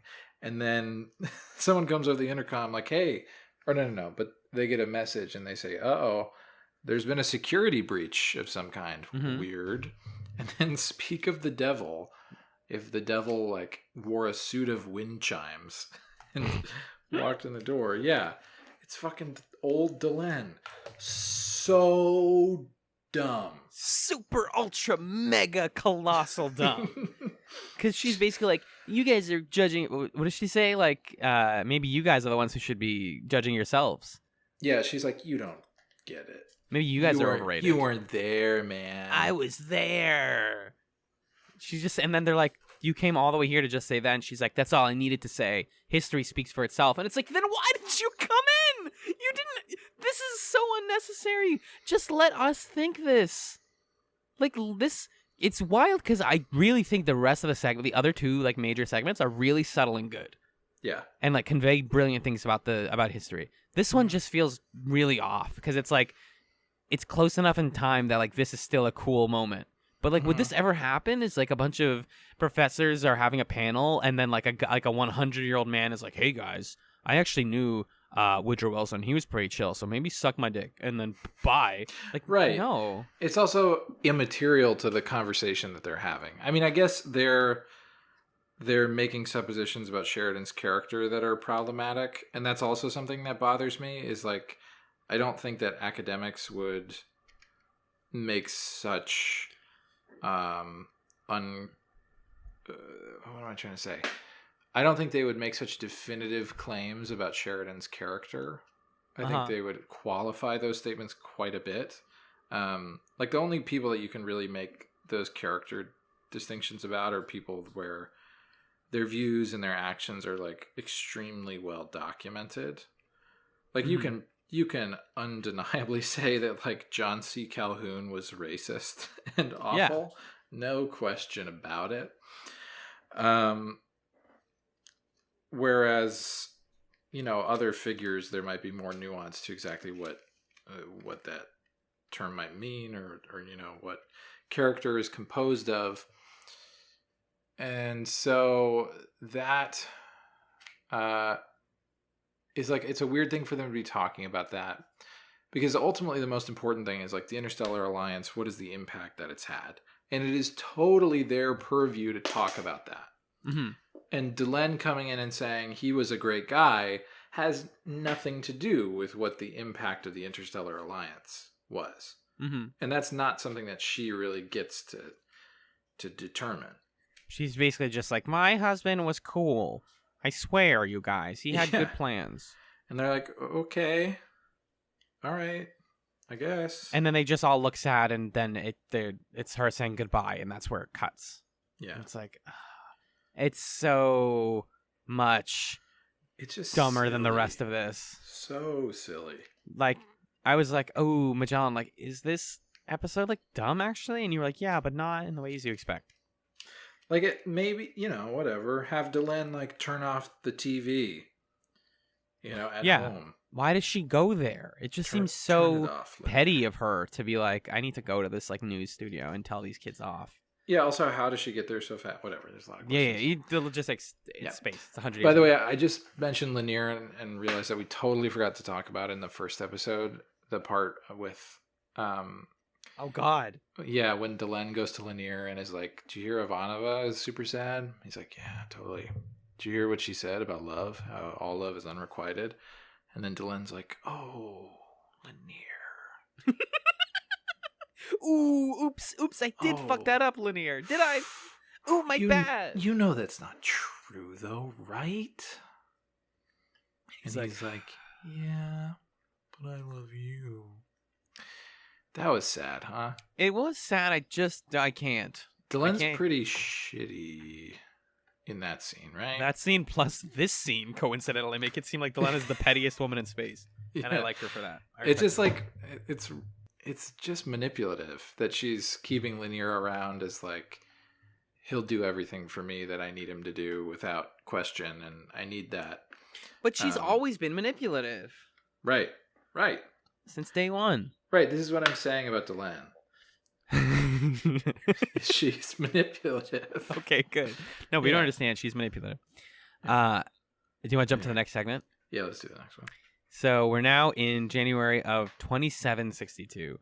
I think this is my favorite segment. Interesting. All right. This is where I was like, this feels like this was a play. This could be written as a short story, and this would be beautiful. This conveys so much in such a short amount of time. We're 500 years in the future. We're in a holographic studio that's being used to recreate like a conference room on B5. A man enters. He begins recording something. He says that Earth is under the rule of a faction called Politidivision. Politidivision. Which is the most like 1984 thing in the world. Perfect. They feel burdened by the conditions imposed by the Alliance. The purpose of this session is to break Earth's support for the Alliance by deconstructing the key figures. Yeah. So, he creates replicas of Sheridan, Delenn, Garibaldi, and Franklin as they were in 2262, which is super convenient. I mean, it's because it's the year they founded the Alliance, but it's also like, oh, we just put the actors here, which is why I was like, this is just a play. Like, they didn't have to do any weird makeup. They just put them in their show outfits. He starts programming them with personalities consistent with the time frame on display. So we're getting like perfect AI now. And then they're animated. And they start talking to each other. They're like, why are we here? They figure it out very quickly. They figure out that they're being used to deconstruct themselves. But they're not self-aware enough to realize that. Except for the replica of Garibaldi. Because since it still has his original personality, he's very suspicious. And he's a snoop because that's Garibaldi. Garibaldi realizes that they're holograms and that they're being used to deconstruct themselves. They piece some ideas together and realize that, like, oh, here's where the Earth Alliance must be going in the future. They're having internal struggles.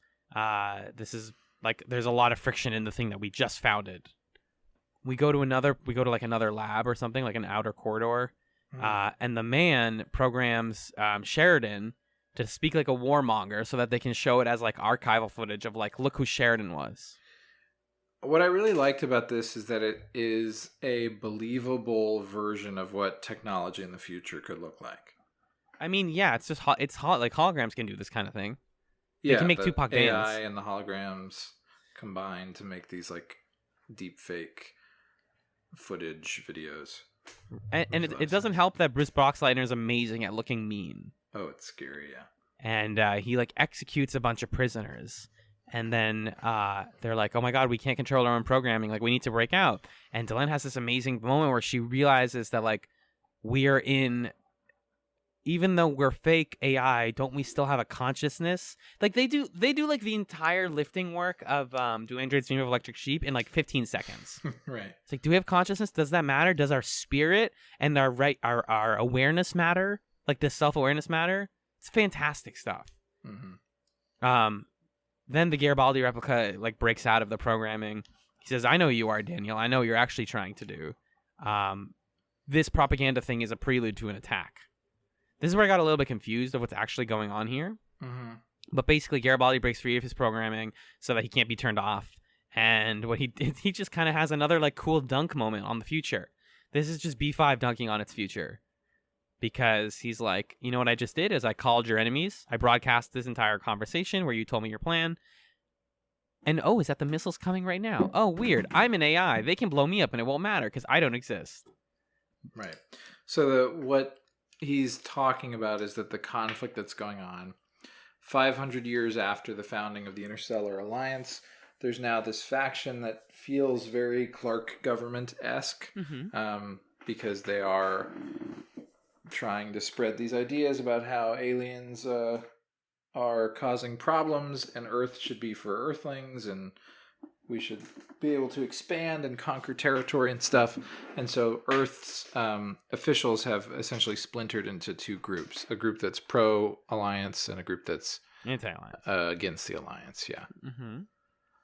And that has led to like a new civil war type thing going on. Right. The conflict just resets itself eventually. You guys become the bad guys. The nice thing, the way they like hand wave this is they're like, oh, you're on a military base, right? And then Daniel's like, yeah, wait, what are you guys doing? And they're like, missiles are coming, no civilians are gonna die, we're good guys. He jumps through a wall, which is fantastic. That's his door. And then Garibaldi has this great moment where he looks to his friends and says, rest easy. And you're like, oh, yes. And then it blows up. And they blow up in the hologram, are all gone, and the record ends. I like this one because it gets into stuff that B5 has not had time to get into.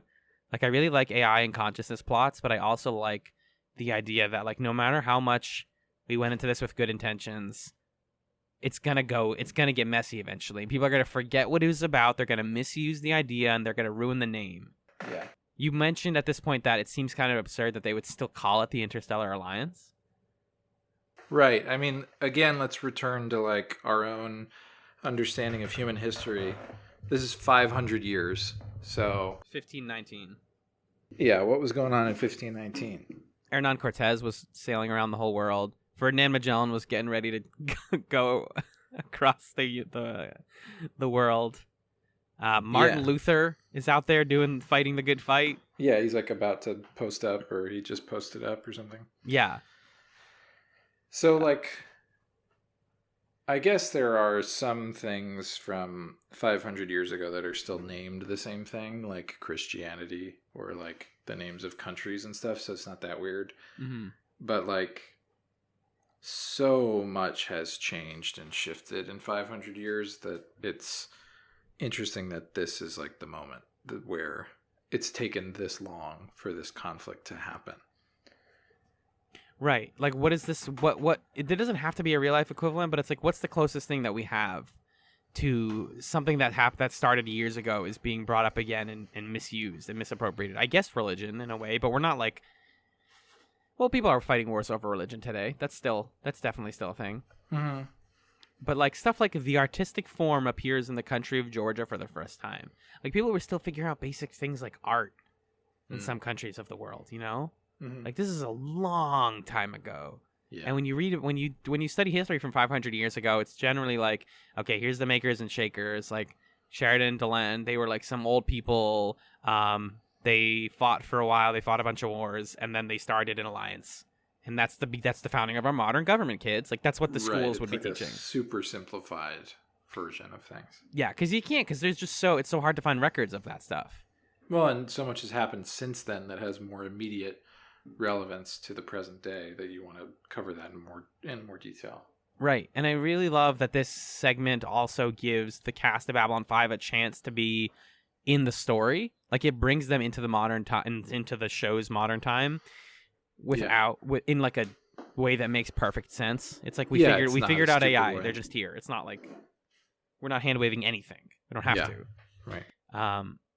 And I like the whole like the phrasing of like we're deconstructing these people. We are like tearing apart the founding fathers to be like, actually, what you guys didn't understand was that they were terrible, and like maybe we all goofed up from day one. Yeah, because they're no longer people; they're myths now. Yeah, exactly. Yeah. And so speaking of myths, we jump forward one more time. Well, this is the last like recording, and then the last jump is like the present of the actual framing device. So we're now in the year 3262. This is 1,000 years later. In classic like science fiction style, history doesn't keep progressing, like technology doesn't keep progressing, it eventually reverts. Yeah. And we're in a place that reminds us of like ancient Rome. They talk about Rome, actually, the Roman Empire. To me, it felt very medieval, actually. I guess. Sort of felt like a dark age. The books that they have definitely evoke that, but they talk about the church. The church was a huge element of medieval society. You're right. It was like probably the most powerful entity in the Middle Ages. Mm-hmm. Where does this put us? This puts us in 1019, by the way, before we talk about what happens here. Like, in our time, what happened in 1019? Well... This is tough, right? You want me to look it up? I mean, I'm skimming as well.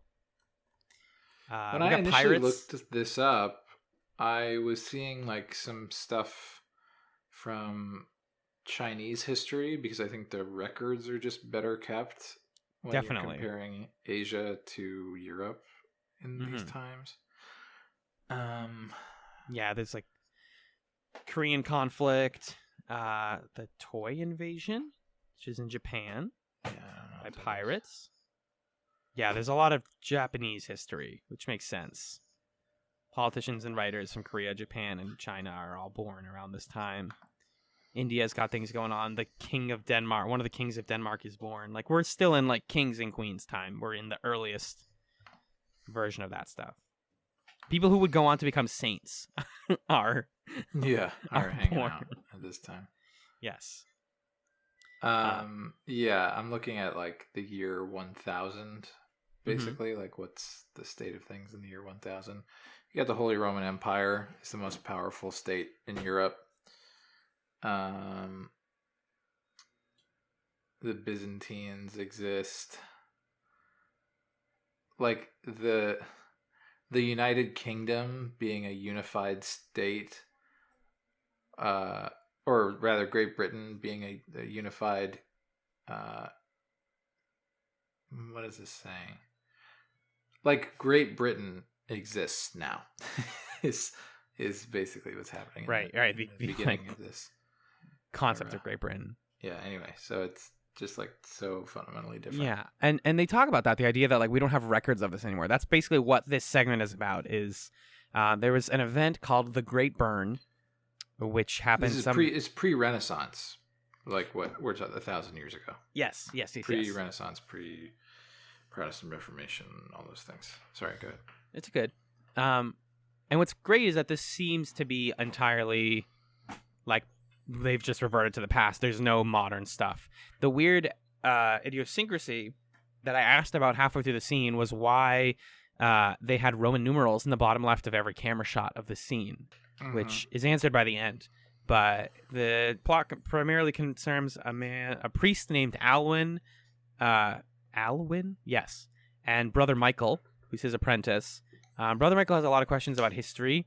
Yeah. He's specifically reading about, and I love this, the Blessed Sheridan, Ivanova the Strong, and Delenn the Wise. Delenn the Third, the Legends of the Anlashok, This is delicious. This is like, we have books about this, but we don't even we have like images of this, but we don't know what Jesus looked like. We don't know what Sheridan was. What is that? Is that a guy? Yeah, they've moved beyond like historical figures.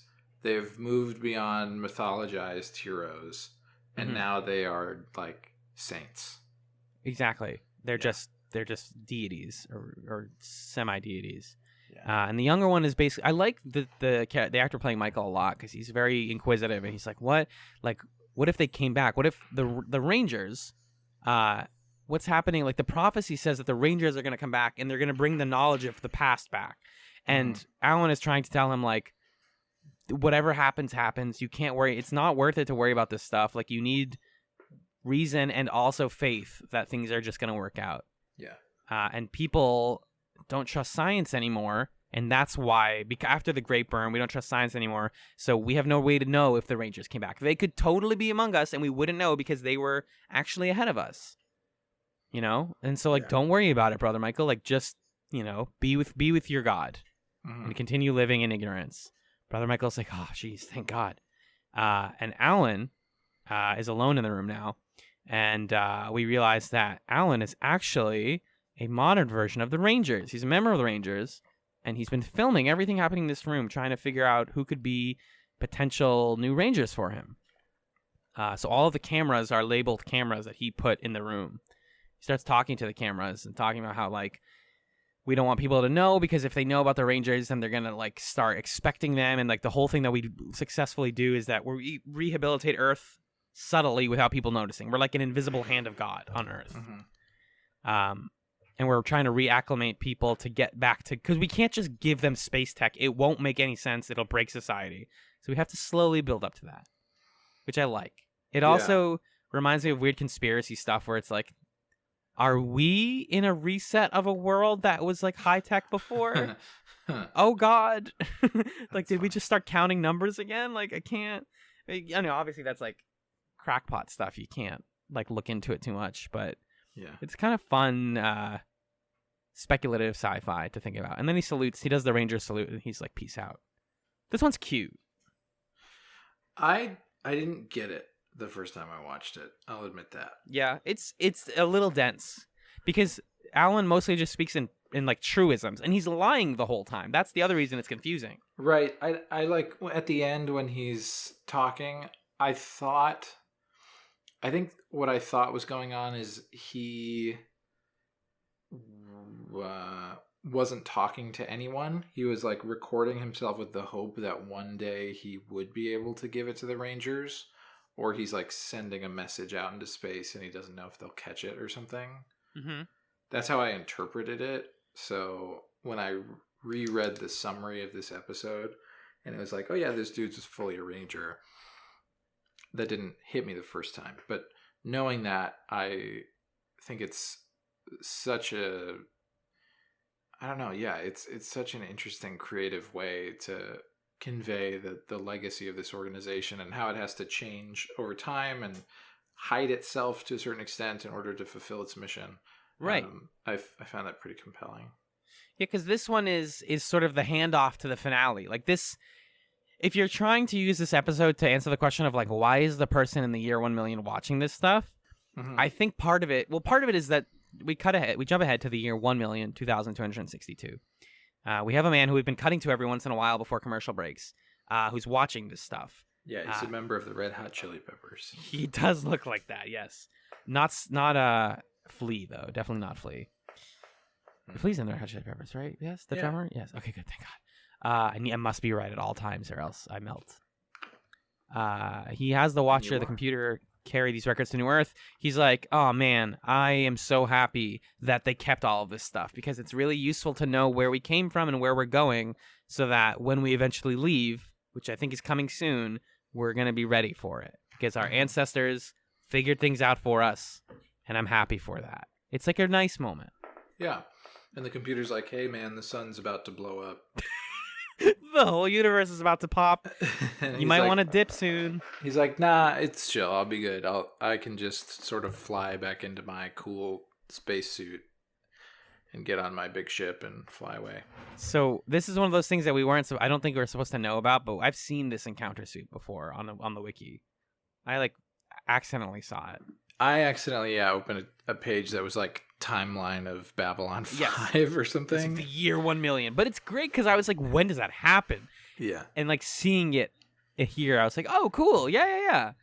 It's really brief too, because basically what we learn is that he's not even corporeal. He's just like, all right, peace. Like deuces, turns around, turns into dust. Being of light.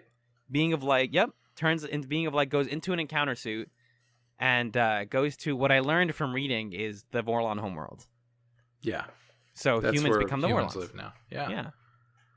We did it. The sun destabilizes and goes nova, and the world is reset. This is why the previous one makes a little bit more sense. Is it's like, oh, we're setting it up for the future. People are always helping us. People are like, we worried when Lorian and company were giving it off to Sheridan, like, oh, you guys will become the first ones now. And it's like, okay, they did. That's what this is saying, is like they did and they succeeded. Yeah. It's cool because the message of the episode, like you're saying, and like it says at the end in text, is this is something that will endure, right? And that, yes. Faith, what is it? Faith persists, or faith, what does it say? I believe it's faith persists. I'm going to triple check for you in a sec. Okay. And, you know, this vision of like a transcendence of, you know, the things that are wrong with human society, true peace and fulfillment is possible even in the face of cynicism, even in the face of subversion, even in the face of ignorance. All of those things can be overcome. Yeah. In the sort of grand full scope of time. Right. It's sort of the, you know, Delenn quoted Carl Sagan a long time ago talking about how we're all space dust.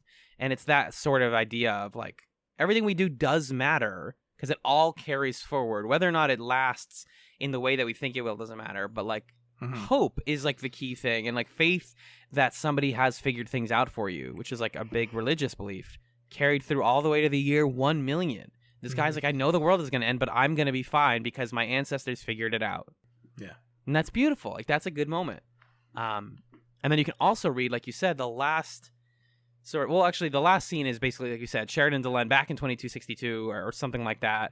And he's like, I'm worried that people are going to remember us for the wrong things. And she's like, it's not up to you to decide what they remember. You did what was right, and history will be the judge of what you did.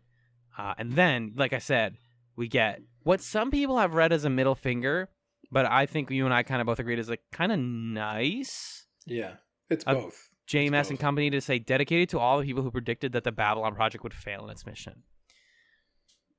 And then it fades out, and then what was it? Yeah, Faith manages, and it's like, yeah, you guys stuck with them. We, the viewers, stuck with the show all the way here. Everyone said the show wasn't going to last, and we did it. And it's not like we persisted, or Faith manages despite adversity. It's like, no, Faith manages because you guys cared. Yeah. You know? Like, the fans cared, and the people, like, made the posts on the internet and campaigned for it, and we got this far, and the network wasn't going to keep it, was going to try and stop us, but, like, they're not the bad guys. Like, we got to do it. It's really beautiful. I think this is another, like, cool ending of the show. Yeah, it's... Okay, let me ask you something. Okay. No, I already know what you're going to say. Okay. I was just going to ask, like, what's a better ending? What's a better thing to have as the last episode? The one we watched first or this one? It's this one, right? I kind of think it's this one. I just think this episode's a masterpiece in a lot of ways. Yeah, like it's cool. And it's in the stuff that we can't talk about on the podcast. It's like the individual lines of like Brother Michael questioning faith and of the AI Garibaldi questioning sentience. Like, this stuff is delicious. This is exactly what I want out of my sci-fi. And I got it all in one episode. And it's paying off parts of the story of Babylon 5 that aren't paid off in the second to last episode. Mm-hmm. Like all the Shadow War stuff and Lorien. We saw a little picture of him at some point, I think. Mm-hmm. You know, all that. It's beautiful. I like it. It makes me happy. Yeah. It makes me feel warm inside. And then there was more. And then there was more Babylon 5. Right. So we've had 2 last episodes. 2 cathartic, beautiful, tear-inducing endings, right? We're done. Yeah, so now we just got to do a whole nother season and then another last episode. And like 6 movies and then another show. Mm-hmm. Oh my God. Yeah, my God is right. You're right. I'm so excited. We are now in uncharted territory. Mm-hmm. This felt like uncharted territory. We've been in it now, you know? Yeah. Before we explore that uncharted territory in that much depth, next episode, next week, we are going to do our season 4 recap. Mm-hmm. So send in your thoughts, your reflections, what you think about season 4, what you want us to be thinking about as we go into season 5, or what you want us to not be thinking about. I don't know, whatever. Send in your thoughts, your ideas, your questions, to help us have some stuff to say there. And as always, we'll go over the season and kind of bucket episodes as we do. Mm-hmm. Yeah.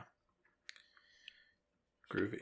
So that's what we'll be doing next week on Chatzylon 5. That's right. Yeah, Magellan, do you want to take it to the plug zone? I would. I would love to. I never get to do this. You earned it. Thank you.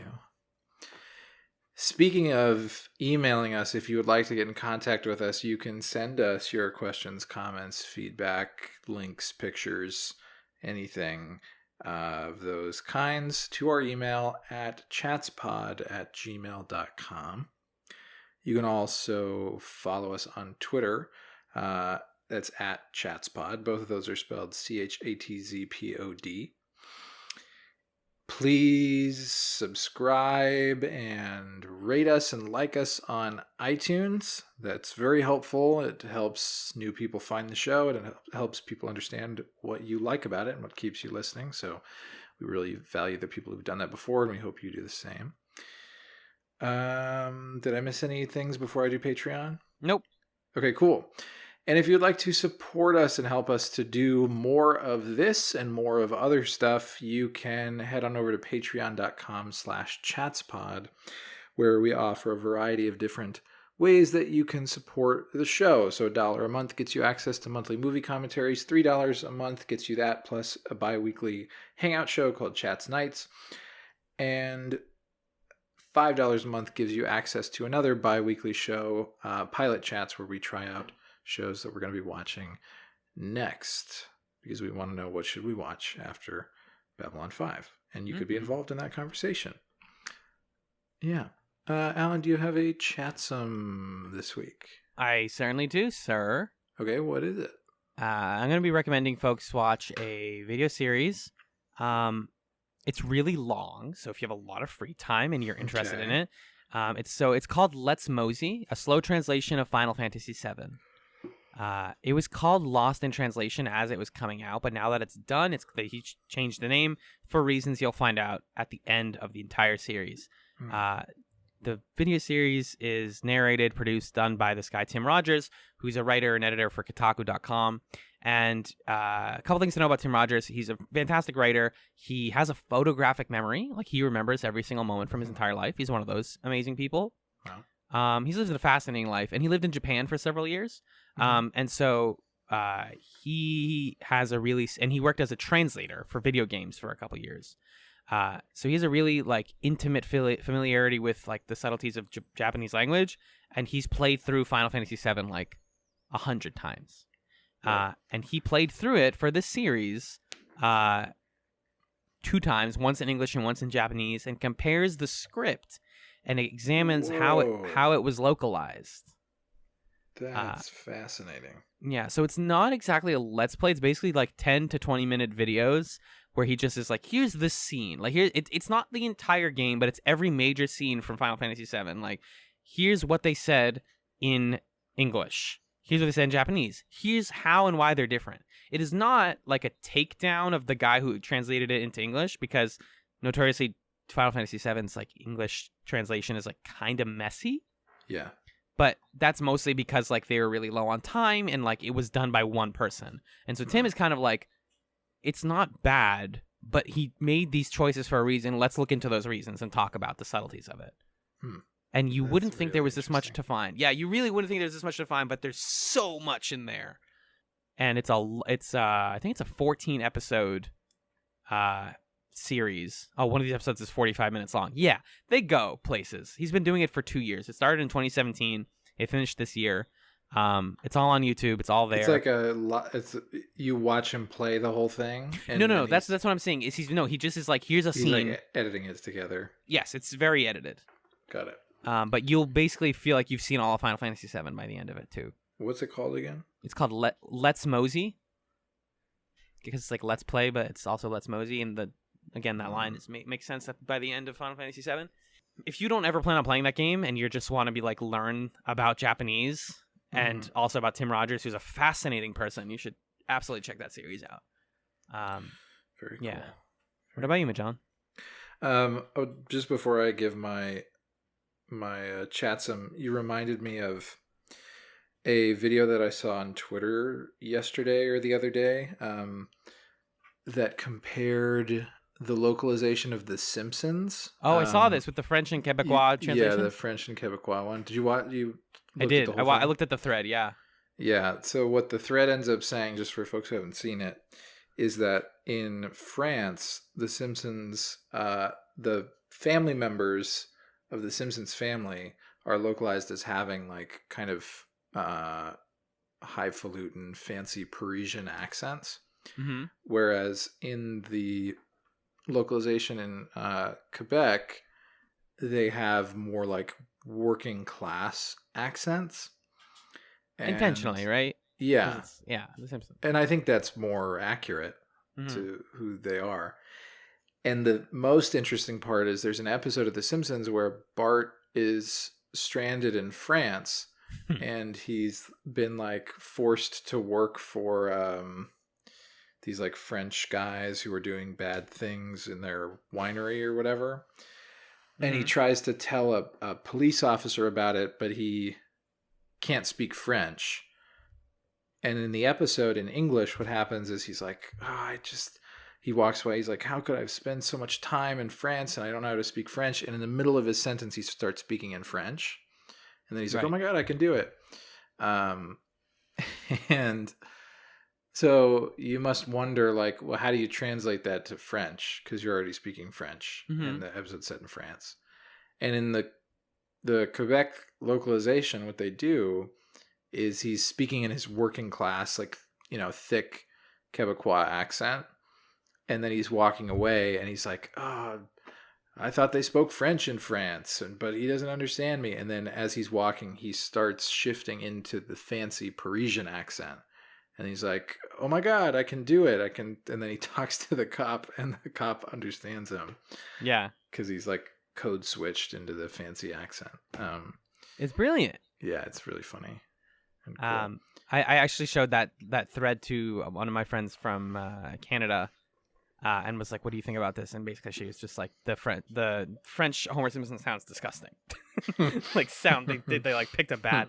Apparently the reason for that is like in most French dubs of things, they use like the same 10 actors. It's kind of like early like American cartoons from like the 90s and aughts. Yeah. So they'd rather like get the known guy than get a good guy for Homer. And so that's why it's like bad. And the place where you get good French translations is weirdly video games. Fun facts. My chatsum. I hope I haven't chatsummed this before. I ordered some fried calamari from the Korean restaurant near me, and it was so good. Oh God, it was good. I love fried calamari. I think it's my favorite food. Wow. I think so. Just because it's the one thing that if I see it on a menu, like if I'm ordering food, if I see it on a menu, I'm like, all right, I'll do it. And I do it every time. There are other foods that I like a lot, but that's sort of my go-to, like, well, let's treat myself a little bit and get a thing of calamari. And I just had some, it was good. So if you haven't eaten that, you should eat it. If you haven't eaten it in a while, you should give it a shot. You haven't chatsummed this, apparently. Cool. Unless I'm like marking things wrong on the document. I looked up calamari and I don't see it. Great. I did it. You recommended a lot of food. You recommended fennel, expensive pizza, specifically expensive pizza. I think it's because I always eat either just before or during the podcast. Hey, wait a second. Yeah. Wait a minute. I'm eating right now. Yeah. Very fabulous. I was going to say, even if you had done that one before, just talking about the French dub stuff is like, that's basically a second chatsum. True. We can put that as one of my chatsums. For sharks. Coolio. And that's, your listeners, going to do it for this episode of Chatzylon 5. Peace.